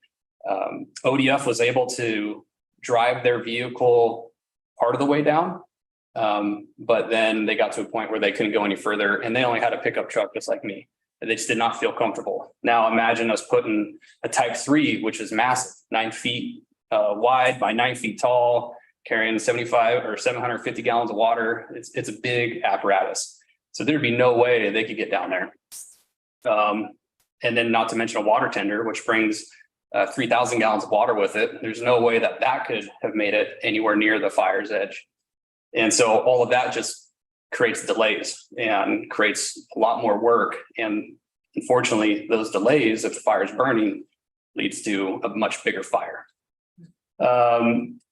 So yeah, improve the road and then increase the ability to stage and turn apparatus around while minimizing impact to these existing forests. So we identified several areas where minimal trees would be involved, minimal impact to the natural environment would be impacted, but it would allow us an area that is safe for us to get down. And, you know, had we had that the day of the fire, then we could have made access down, turned around, got back, and it would have cut down all of the backing, hundreds of yards of backing we had to do. And also by improving the southeast access, if you can see, it kind of goes diagonal. That's the power line. That's the main power line for Cannon Beach. That's the main power feed into the city. What if we get a wind event and a power line fails and it sends sparks or embers? There's no way as it stands right now for us to get there, unless we go from the top of the hill down, which in firefighting in general, you don't fight fire from uphill because that's where the fire is going to be going. And so by improving the southeast access, it will allow us to get to potentially an area where we can initiate fire attack below the start and attack it, from the bottom up instead of from the top down. The other part, and this is where Chief Reckman got, is we would like to see some sort of access from the northeast. I'm not quite sure what that would look like in the grand scheme of things, but again, it costs about 45 minutes for Chief to get turned around and backtrack his way out. And so if there's a way that we could tie the Vollmer mainline system into Ecola Preserve or Ecola Reserve, allow better access into that area, it would ease us on the fire side. And then also these roads then become fire breaks, right? If you have a more road system in an area, the fires remain smaller because we can hold them at that road. But if there's no roads, then we have to wait until it burns to another road. So just to clarify, this road here is there. You can drive, it's a brand new road, the power company fixed it. You can drive all the way to this point. It just, you can't get across the creek. The berm is, used to be able to get across the creek apparently, years ago. Trees have come down across there. It's blocked. Whatever we can do to clear that up, and then we can get across there. I ended up when I got there, I had to go all the way back out.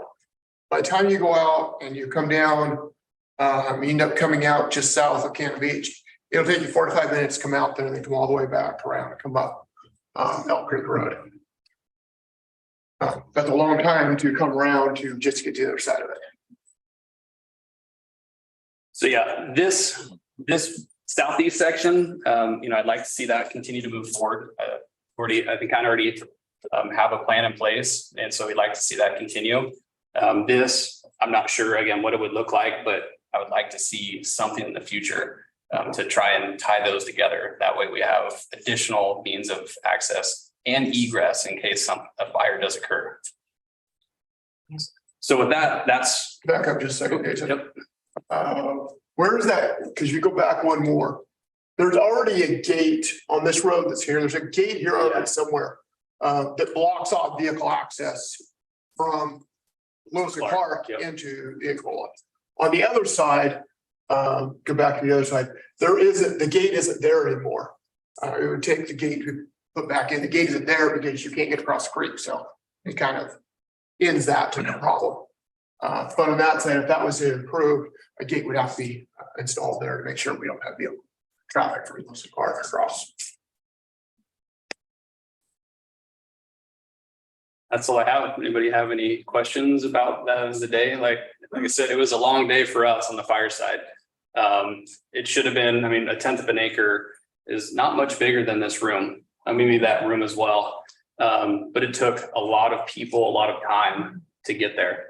You know, it would have been a nothing fire had it been closer to the road, but it just wasn't. And one of the things, so as we were fighting fire, we realized that because the initial pin that we had put it basically where those 4 red dots are, which is close to the road.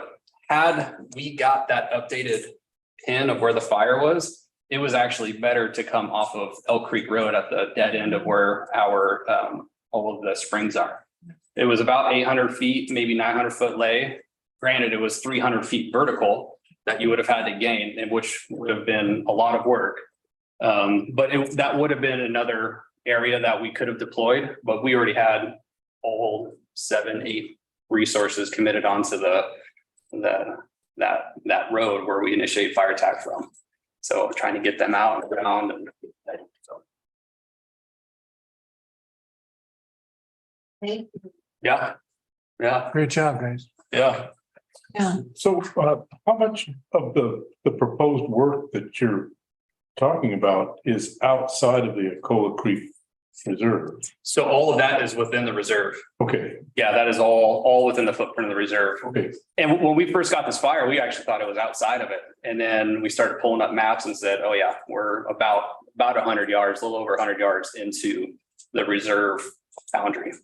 Do you feel that the access in the Lewis and Clark property is adequate? Yeah. There was no issues getting there from, because we entered Boulevard and Main Line, followed all the way up, all good roads. The spur road that leads us into it, very clean, good. We get to the gate to get into the Ecola Reserve. That was all good. It just right when you hit the timber line, it just disappears. The road just becomes not accessible. I mean, they're going to have to remove trees just to be able to get a vehicle by. There might be a culvert that'll need to get replaced as well because there's some sagging, some drainage issues. But it would definitely help, especially thinking long term of if we do have a power line down, it will help us to get resources to that area and then be able to stage them as well. I would think, yeah, worst case scenario, and that's my worst case scenario. Thank you. Yep. Wasn't there, in the Parks and Master Plan, wasn't there some discussion about roads back there? Yeah, this is one of them. This is one of those roads that we had talked about a couple of years ago to improve. This is that I believe they called on the map. I believe this is the B road that we had talked about. Yeah. So what's the status of improving that road then? We have. That's something that we have to look at because there's some other locations that they were talking about that were not included. We went with a minimal impact in the ECFR, which is like, we can do that, but you see what happens if you do that. I mean, if the conditions been different, that could have spread very quickly. So as I understand it then from what you're saying is nothing has been done to. There were some. I think Karen, I've had a lot of conversations with Karen, and I'll give Karen because she's done a lot of work on this. Go ahead, Karen. So first I want to say Jason took me on that 300 straight up vertical hike to get me up to where that fire was and almost killed me.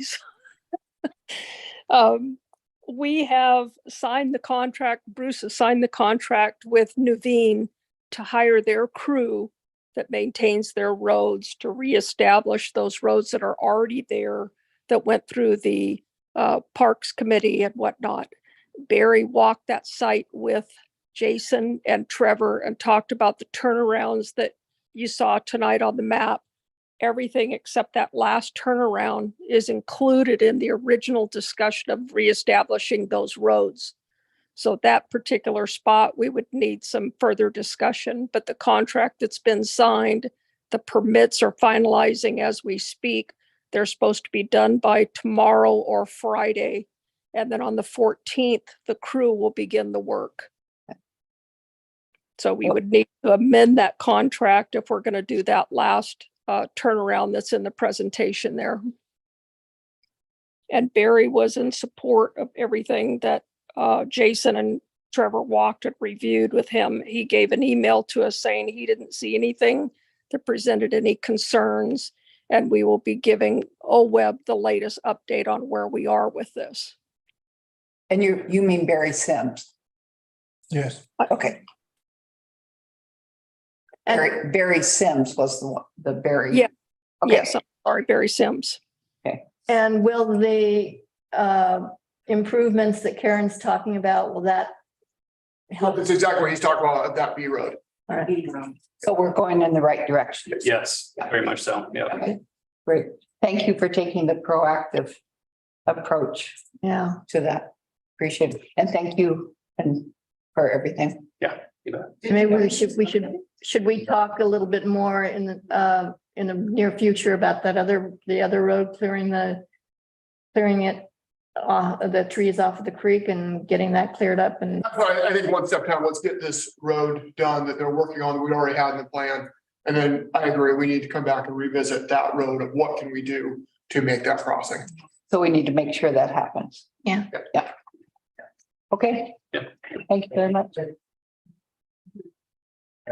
No, we sent everything off for. I just wanted to ask that the park committee get an opportunity to participate in some of these discussions. I can't hear you. There's some talking on the I side. just wanted to ask that the Parks Committee got a chance to participate in some of these discussions. I don't anticipate any problems coming to agreement. We'll say that crossing over the North Fork of the creek is going to be very problematic. I suspect OWEB will not be happy with Yeah. that. No, we definitely need to involve. But I think, we understand the importance of what's being done. Yeah. But we do feel some sense of commitment to the property and would like to be part of it. Yeah. Yeah, most definitely. We'll make sure that happens. Yes. Okay. Okay, thank you very much. Thanks. And we can. Right. I think we're just about. No, don't we have two more big discussions? Okay, we're requesting, Lisa's requesting. Oh, thanks. A 2 minute, 40, okay. 2 minute break. Bruce and Lisa. Oh, Bruce and Lisa. Okay, we're going to continue the meeting. And next on the, are we recording? Yeah. Okay, next on the agenda, we have the outdoor dining. And Bruce? Thank you, Madam Mayor. As background, at the City Council retreat held on March 20th, 2023, the City Council discussed continuing recovery efforts for the COVID-19 pandemic and the particular hardships facing the restaurant industry. Council asked staff to bring back a resolution extending the limited emergency declaration to continue overflow dining allowances for restaurants through September 2023. This was accomplished by adopting Resolution 23-07 on April 4th, 2023. City still has a few restaurants still operating under the emergency operation plans, expanding their outdoor service areas by utilizing required off-street parking, which are not normally sanctioned for dining service. Off-street parking is regulated through the development code, which requires a dedicated on-site parking area on each property to meet demands of assigned uses. If there's consideration of continuing to allow outdoor dining in areas designated for on-site parking, staff would like to provide a word of caution to the council. All businesses in town, except those that are somehow exempted by participating in the annual parking fee, are required to provide on-site parking. The granting of the waiver to allow required on-site parking areas to be used for outdoor dining certainly has its appeal. However, staff has identified some potential unintended consequences, assuming this waiver has the effect of essentially granting a waiver of the off-street parking requirements of the code for that property. And a list of some of the potential unintended consequences. Other existing properties that have actually incurred the expense of meeting the off-street parking requirement. Does their requirement to have on-site parking go away with the waiver? Do they deserve some sort of compensation for what was spent or additional retail space that had to be put into parking instead? Can they eliminate or block off their on-site parking places? Sorry. Are they limited on what they can do with the space previously used for on-site parking? Assuming they can meet the setback requirements, can they convert the former parking space to retail? Next group is potential restaurant properties that are virtually undevelopable because they cannot meet the required on-site parking spaces. And this is, there's a site down across from the tennis courts that is currently being used for parking that cannot meet the parking requirement for a restaurant. Or the on-site parking requirement. The place that is virtually undevelopable because they can't meet the on-site parking requirements, can they expect the city to waive the on-site parking requirement for their project as we are considering doing for some restaurants for outdoor dining? And depending on how the waiver is written, new competition might be able to enter the Cannon Beach market without the expense and space burden of on-site parking. Some businesses pay annually into the parking fund that I understand was created to help existing businesses meet the on-site parking requirements that were put into place after those businesses were constructed. The option to get into this fund is no longer available. If we are considering eliminating the parking requirement, the required parking for current businesses to convert required on-site parking to outdoor dining, will we exempt the businesses that contribute to the parking fund from doing so in the future? I don't know how much of these potential unintended consequences will present themselves, but we would recommend that the council consider those possibilities in making this decision. That's it. That's the report, ma'am. Okay, thank you. Boy, it's a thorough. Yeah. But I appreciate that, Bruce. I'll just jump in with my opinion. I think it's time to eliminate the waiver. I think it's time to do away with the emergency. But we obviously have a problem with our parking requirements, particularly in downtown. And I feel like we should take a look at that with the code audit. I mean, the space Bruce is talking about, the old Kite store, essentially we're gonna end up with another dispensary with 4 parking spaces and a little tiny building. And I don't think that's the vision we should have for what our downtown could be.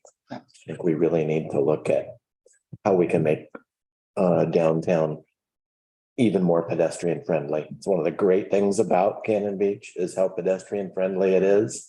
And I think we have to look at how we can develop that.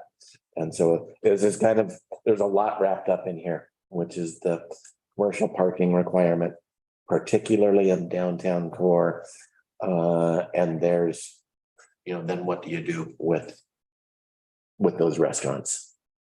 And the existing parking spaces. So, but just the thought of improving downtown as pedestrian friendly is kind of like just kind of my ultimate goal in all of this. So do I hear you are in support of ending the waiver as it's attached to the emergency declaration? Yeah, but then where are we at? Then we're back to where it was originally. Right. Which is, certainly not making downtown more pedestrian friendly, but we got to get off of this emergency waiver thing. Yeah, I see those as 2 completely separate issues in regards to what's being asked of us for this. I do agree with you, but does the rest of the council feel that way? Yeah. She says enthusiastically. I think I guess this is where I start voicing my opinion that we need to get on that audit, that code audit. And we need to get on it now. And I know that we have been dealing with wetlands issues, which is extremely important. And we really need to focus on that. But what I've been really frustrated about is that we've been focusing so much on the wetlands that I haven't heard any reports from our code audit consultant about any other aspect of the code audit. And one of the things that we were talking about is the parking issue. Really need to focus on that and housing and a lot of other things. And we're not getting anywhere in that code audit. And some of the problems that we're dealing with in some of the hearings that we're going to be talking about as the lack of specificity in the code audit. So we need to really start focusing on redoing that code audit, which is going to talk, and we're going to have to talk about parking in that. But in terms of eliminating the waiver, I think it's time. It's on time for that. I do have a response though, in terms of the code audit. I wouldn't characterize it as doing nothing. We're doing a step that we all agreed to do to start with. All right. And so as long as you're okay with us following the steps that we set out for ourselves, we are moving forward. It's not. I just would like to see, I would like to see it to be done faster than what we're doing. I mean, we seem, when we go to a code audit meeting, all we talk about is the wetlands, which again, I say is very important, and the work that's being done is very good, has been very, very good. But that seems like the only thing we ever hear on a code audit meeting. We never hear anything more about the restructure of the code audit like we were supposed to be talking about this year. Starting to rewrite some of the ordinances other than the wetlands. We need to do. Housing. Well, see, that isn't because of the wetlands ordinance. The wetlands, most of the work on the wetlands was done not by the consultants, but by the committee who worked on it, or the working group who worked on it. And I'm saying probably 12 to 15 meetings, and meeting with the state and meeting with all these different, just let me finish. When we finish, and when we meet with the code auditors, the reason they haven't given us more has nothing to do with the wetlands thing. They're not spending all their time doing the wetlands. They just haven't, they're just moving slowly. And it has nothing to do with anything else. Well, then they need to speed up, because I agree with you. That's all we've been hearing on as far as the joint meetings of the audit committee. That's all we've been hearing. And I haven't heard anything more about anything else being worked on. Said that in September, they were going to have the new structure ready for us. Because I think they are doing some background work. Yeah. That we're not. They're trying to have that ready. Right, but September. they're not, I mean, it isn't one thing, the wetlands is not slowing up the other things. They're just not moving quickly. Date on what's actually being done. I totally agree with you. I think that very, not as much as I had hoped has been done so far. I thought that by this time we would have the new structure at least in place, because it's not even substantive. It's just restructuring. Yeah. But we haven't, and I don't know, they probably have a lot of other clients and a lot of work, and it's just, but I don't believe for a second that it was been slowed down by the wetlands. I think that's been just happening tangentially, because they haven't, because I haven't done anything else to change my mind. Well, they haven't done anything for the wetlands so far either. Yeah. We've done all the work. Yeah. And so I don't know when that's going to happen. It is frustrating that we've got so many urgent needs, and we're like waiting for this, something on the code audit where we can move forward on some priorities. At the next, I think we have to express that maybe. Well, I've been expressing it. But no, I mean to them when we speak with them. So if I may make a suggestion, we need to get back to the topic that we're supposed to be discussing, but I agree with you that we could use an update from our consulting firm as to what they're doing for the issues. I can provide. Before our next meeting, which isn't till September. Right. Right. And I can give you a little bit of an update, and that's that they are working on the reorganization. It doesn't make sense to go ahead and try to fix this until we find out where everything's supposed to be in line. That's the work that's going on right now. We'll be there for September. That is the frustrating part, is it's like that code neutral stuff. And we have so many code changes that are priorities, so. I relate to Nancy's frustration. And it can't possibly take as long for each additional code provisions it did for the wetlands. It'll take- That would mean we would be, 10 years. I mean, the wetlands has been going on and on and on. I don't know why it's isn't done that yet. Because we've been willing to put in any amount of time necessary. Okay, so you'll get us an update. Get an update. Okay. We'll be looking at September for that. And Restructure. is our conversation done about, is this all about ending the emergency declaration or letting that expire? Because I do want to say one thing on that. I just want a word of caution.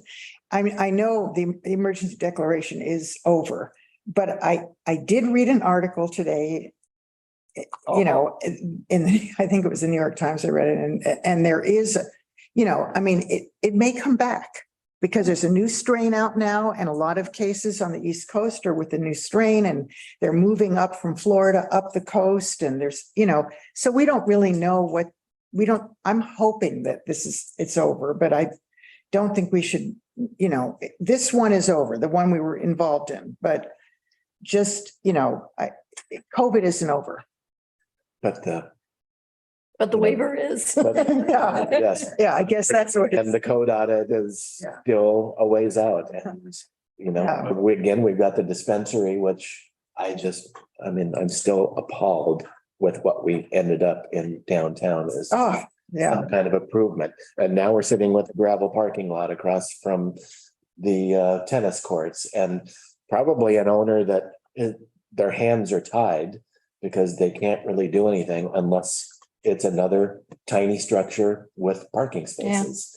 And I don't know, just it's this frustrating. vision of Cannon Beach as a wonderful pedestrian area, we've got to figure out how to get there. And yes, there are complications with people fitting into the parking fund and people who already have their own dedicated parking spaces. I think of the landing with the place on the corner, that was their solution to their parking requirement.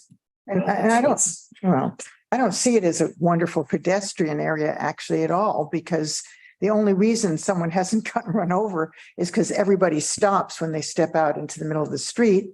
And, today I walked the S curves and almost got hit 2 or 3 times. So I'm not saying that. I'm talking I don't, about the courtyards. Yeah, well, the courtyards are, Pass-throughs from those are Hemlock wonderful. to Spruce. I mean, come on, some of those things are. Those are wonderful, but I mean, it's not, the pedestrian situation is certainly not perfect. Because you can't drive your car, but you can't go to the post. The outdoor dining and the waiver. How many restaurants are there, or how many establishments are there that have, that are still taking advantage of the waiver, that Of the still have parking outdoor, area, yes. the outdoor dining? I'm only aware of 2. Ecola Seafood. Full of seafood. Cool Seafood, and actually did, Smokehouse or Bills, do they? I don't think that they continued it. And I know that the Driftwood isn't doing it anymore. Yeah. What? Part of the problem, like for the Driftwood, The is parking. no, they don't want to commit to building this nice outdoor area when, an emergency declaration is going to end. They're going to put a whole bunch of money. They're not going to do anything nice. Probably So- also staff. I would imagine staffing it is, it's difficult. The only problem with the colas, they've had some kind of storage container there, and so there's some problems with that one too. But and then we've got other things like Lazy Susan, which uses the patio of Coaster Square, which I think is fantastic. And that doesn't involve parking. Right, it's not using up a parking space. Yeah, I mean, I think that the concept of outdoor dining is very popular. Oh, yeah. And Wonderful. but we also have parking issues. And so you have enough direction from us on what we want to do without her? And if so, what is it? That we take no further action until it's September 30th, at which time the resolution will automatically sunset. We're gonna try That to makes sense. really get going on Everything else. everything else, the code audit, that famous C word. Okay. May we move along? Yeah, I've had my temper tantrum. Okay, that's it from you. Okay, so next on the agenda, we have removal of commission, committee, or board member from office.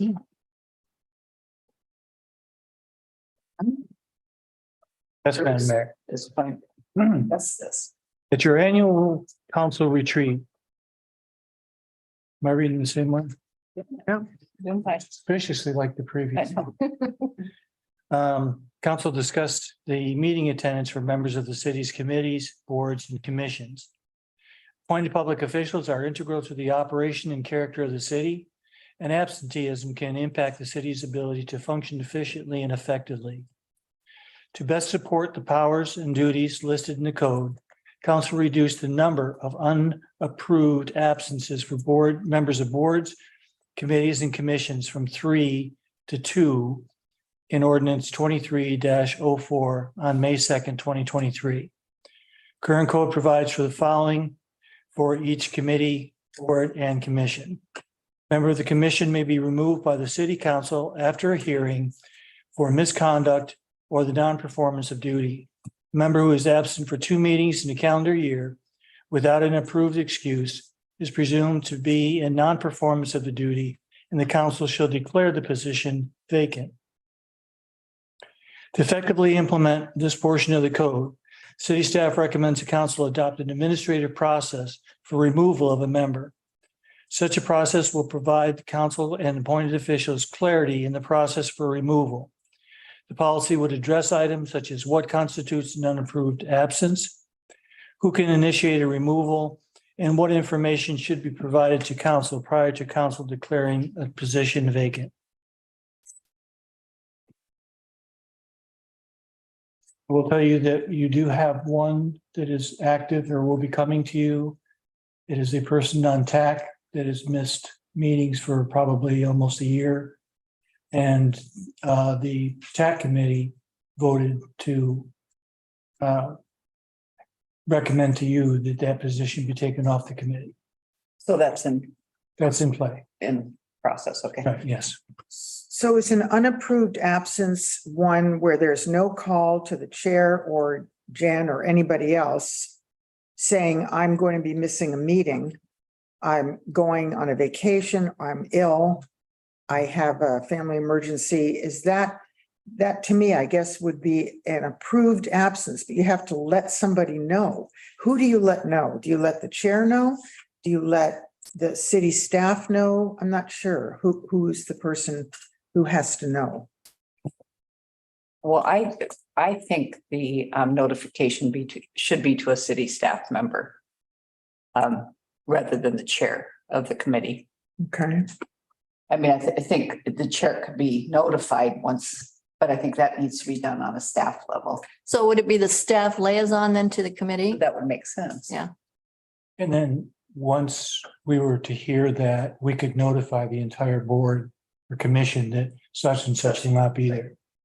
Yeah. And that's how the Parks Committee worked forever, you know. I mean, as chair of the Parks Committee, I always knew before I went into a meeting who wasn't going to be there. Right. And I was notified by the city staff, and that worked really well. Yeah, that makes sense. Yeah. I'd just like to use some common sense and think about it how I would do it. I would let, of course, a staff member know, and I would let a chair member know, or whatever committee it was on. And who is letting a staff member know? Somebody on the committee or whoever's chair of the committee. The person who's on, the person who's ill or the person who can't make the meeting. Oh, we're just talking about Right. An excused absence. What's Right. making an excused absence? Right. Is notification. Notification, Right. telling why you're not going to be there. Informing them that you're not going to be there, period. I'm not going to be at this next meeting. Yeah, I'm willing to set the bar fairly low. I don't need it. And so then as Reason. Right, I don't need to know where you're going or what you're doing. Is it Just the that you chair of don't the be there. committee then that's keeping track of No, absences? again, I think that's a staff responsibility. Yeah, but The staff liaison. put in a part of process that's for what makes an excused absence, but we haven't talked about what the process is for identifying unexcused absences and how Excuse, that's reported. excused absence is when you tell the staff liaison that you can't be there at the next meeting. Yes, That's the problem Not gonna is, weigh the reason. the problem is the unexcused absences and tracking that and reporting that and getting it apparently to us to make a decision. Well, it'd be the chair of the committee would make the decision. So is that what we're talking about? The actual committee would be making the decision on removing somebody? That's up to you, but I've given this some thought and that could lead to some inconsistencies. Oh, you think? Well, wait, maybe they could make a recommendation and the council can make the decision. Well, in every committee or commission, there's minutes and the minutes say excused. But what is excused? Is it, again, I mean, we could set a low bar, like just, I called and said, I've got something better to do. No, I'm just not going to be there. I'm not going to be there. Then that makes it excused. Yeah, I can't, Well, but can't attend the meeting. If the person doesn't feel like coming, is that an excused absence? No, I don't, Look, I mean, we're talking about two unexcused absences. I think I don't want to set some sort of, justification bar. Right. When, we're asking public to volunteer on these committees, and if for whatever reason they can't be there, if it happens over and over again, clearly that's a problem, and I would think could deal with it. I think what we're trying to do now is just trying to deal with unexcused absentees. yeah, notice, And an unexcused absence is when they haven't notified right. the Yeah. staff Mhm. prior to the meeting. But I don't think we want to get into the weighing of a reason why they're absent. I agree. So it's all notification. And I know that committees and commissions are volunteer, but with that, I think comes some responsibility Absolutely. of being an adult. At least telling people you're not Right. going to show up. Right. Or you can't be there, Right. can't be at the meeting. Well, my direction would be for staff to provide some recommendations on this process. How you identify those unexcused absences, who they get reported to, and then who they go to for resolution. The other question, two other questions I have is, these are not necessarily two consecutive absences. It's two within, Calendar year. two within a calendar year? Or two within a fiscal year? I don't know if No, it's it's a calendar, calendar year. the 12 months. Yeah. No, it should be calendar. So you're on a 4-year term, so you can be unexcused, what, 8 times? Right. Okay, and then the other question I have is, say that you call and you say you're not gonna be able to make it. And then you call again and say you can't make it, and then you call again and say you can't make it. If they can't make it even though they're excused, if it's more than 2. And it's a separate issue.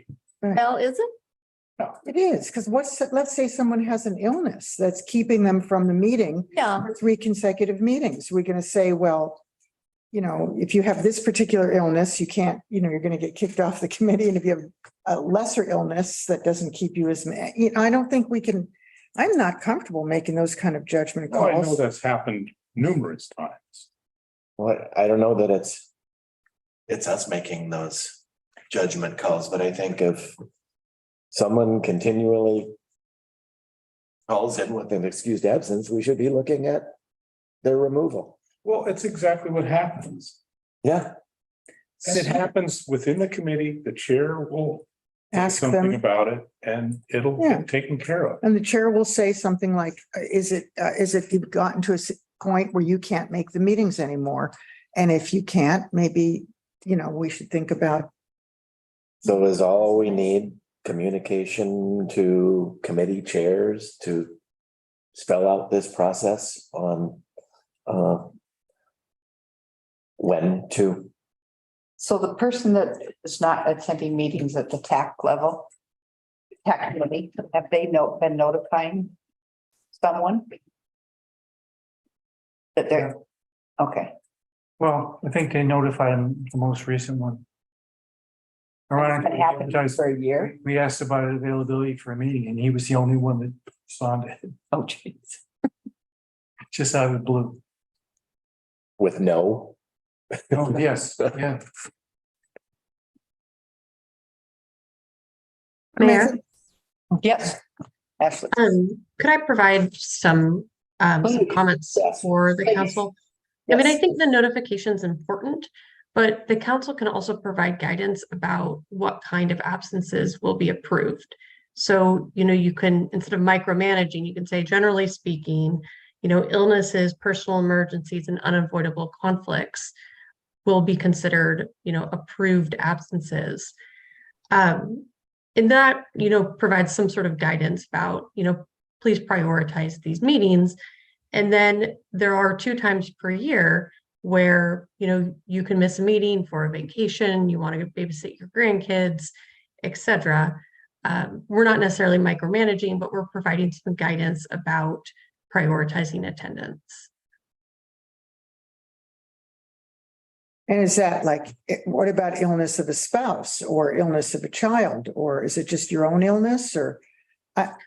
No, I think of it more as like, some of the guidance we give, employees, please attend work unless, for reason of an illness or personal emergency or, an unavoidable conflict, but otherwise you are expected to attend.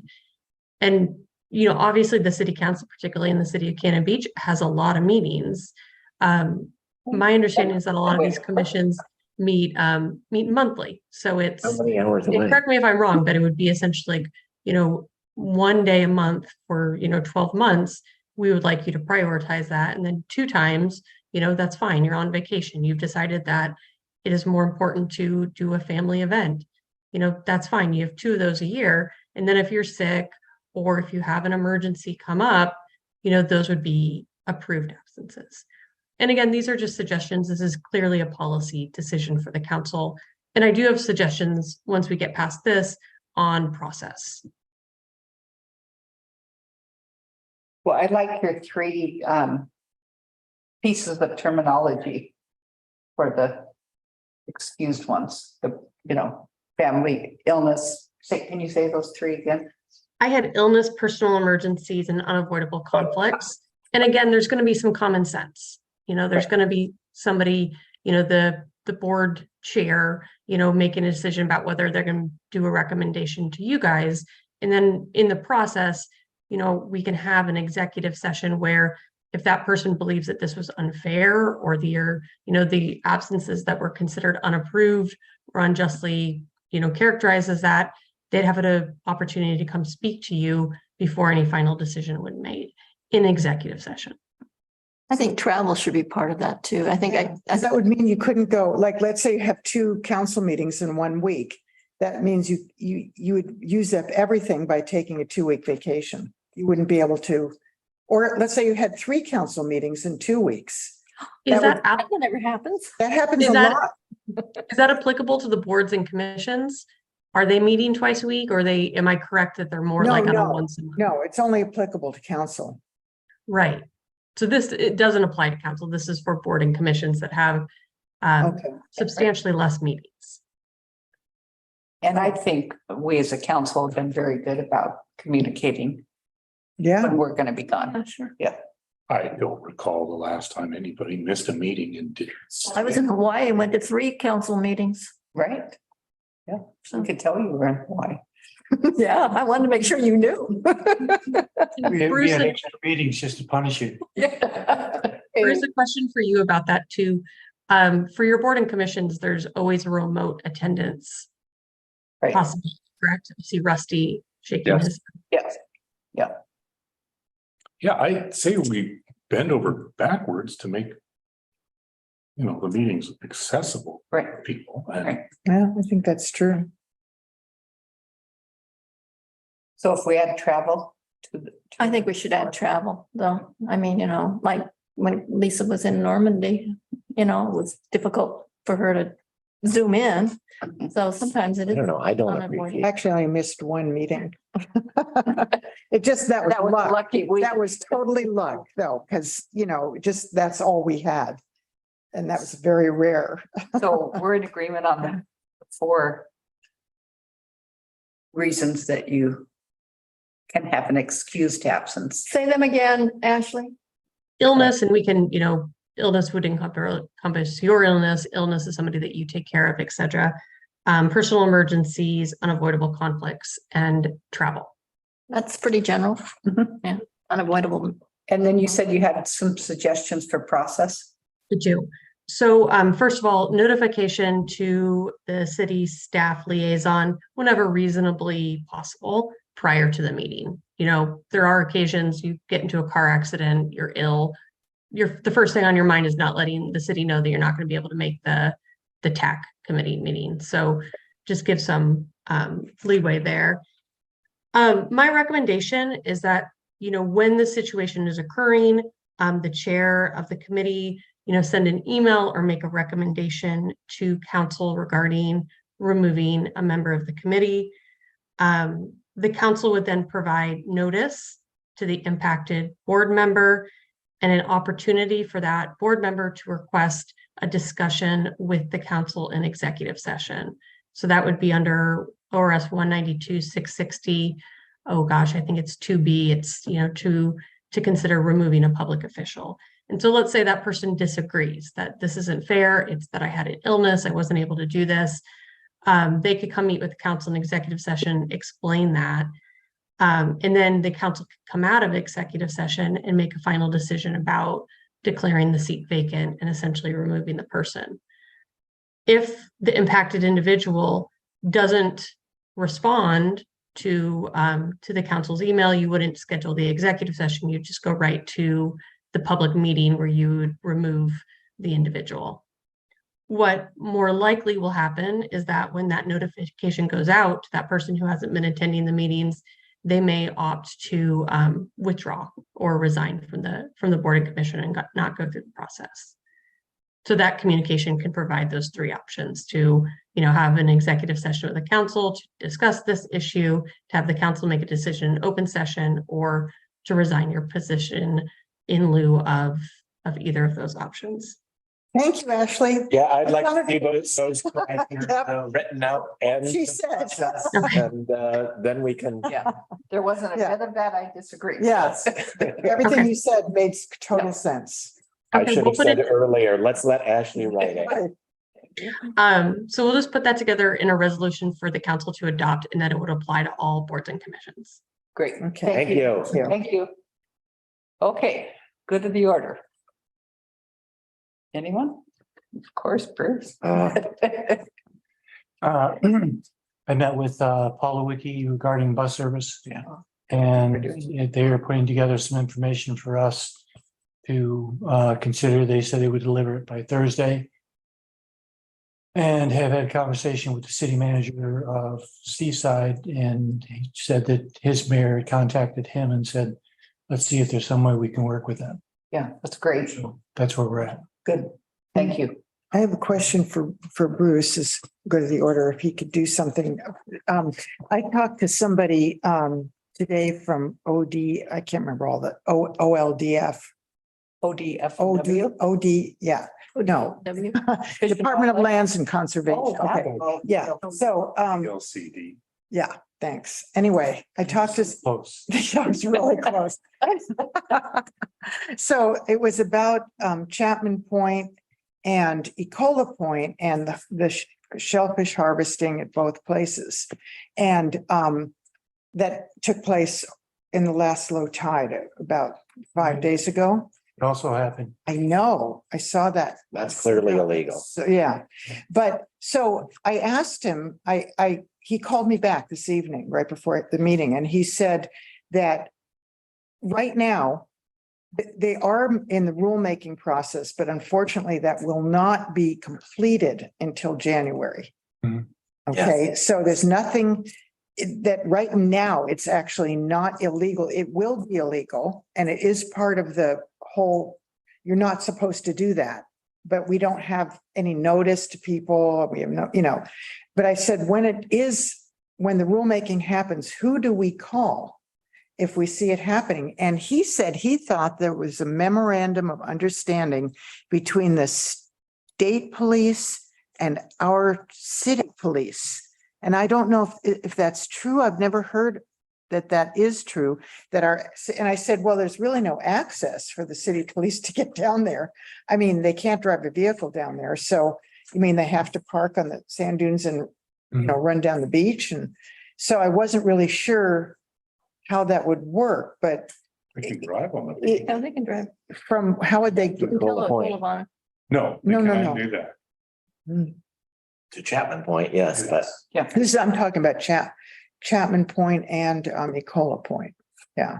That's different. So those are the two areas. So I'm just curious, is there a memorandum of understanding that you're aware of, or could you find out if there is one? I'll find out. I'm quite sure that there is because they have all these interlocal agreements. So that if somebody was to be, harvesting mussels after the rules go into effect, we could have somebody to contact.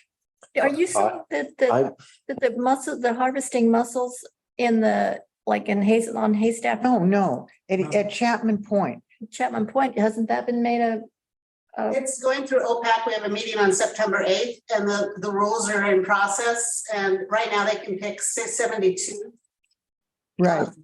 mussels. But the rules will not be finalized, he said, till January Yeah, I don't know. how long. 2024 is what he said. my understanding is it's going to limit the harvesting. It's not going to make it illegal. It's not illegal to be an idiot and walk over mussel beds in those areas. And I don't think these protections provide that. I don't know. You can't. We do have a protection for any islands, He's emailing me all the protections that will be in place. So I can't speak to any of them because haven't seen his email yet, but. That's what we're just, we hear about everything's illegal and it's like, it's not illegal. No, I mean, It's just, he's gonna tell us what's illegal. You can still fish, but you cannot harvest razor clams or any other kind of clams on the beach between Ecola and Chapman after these rules go into effect, I think, but I have to see them first. I don't want to say any more because I'm just speaking out of the top of my head. that's the problem, is we don't know what's going Of that through North Coast Rocky Habitat with Yeah, I talked to Jessie actually on the phone just the other night, and she said that she was looking for them. She couldn't find the rules. She wasn't sure. And then the guy from Audubon. The LCD. called me and gave me he said he would send it either tonight or tomorrow. He would send me all the proposed rules and then we'll know.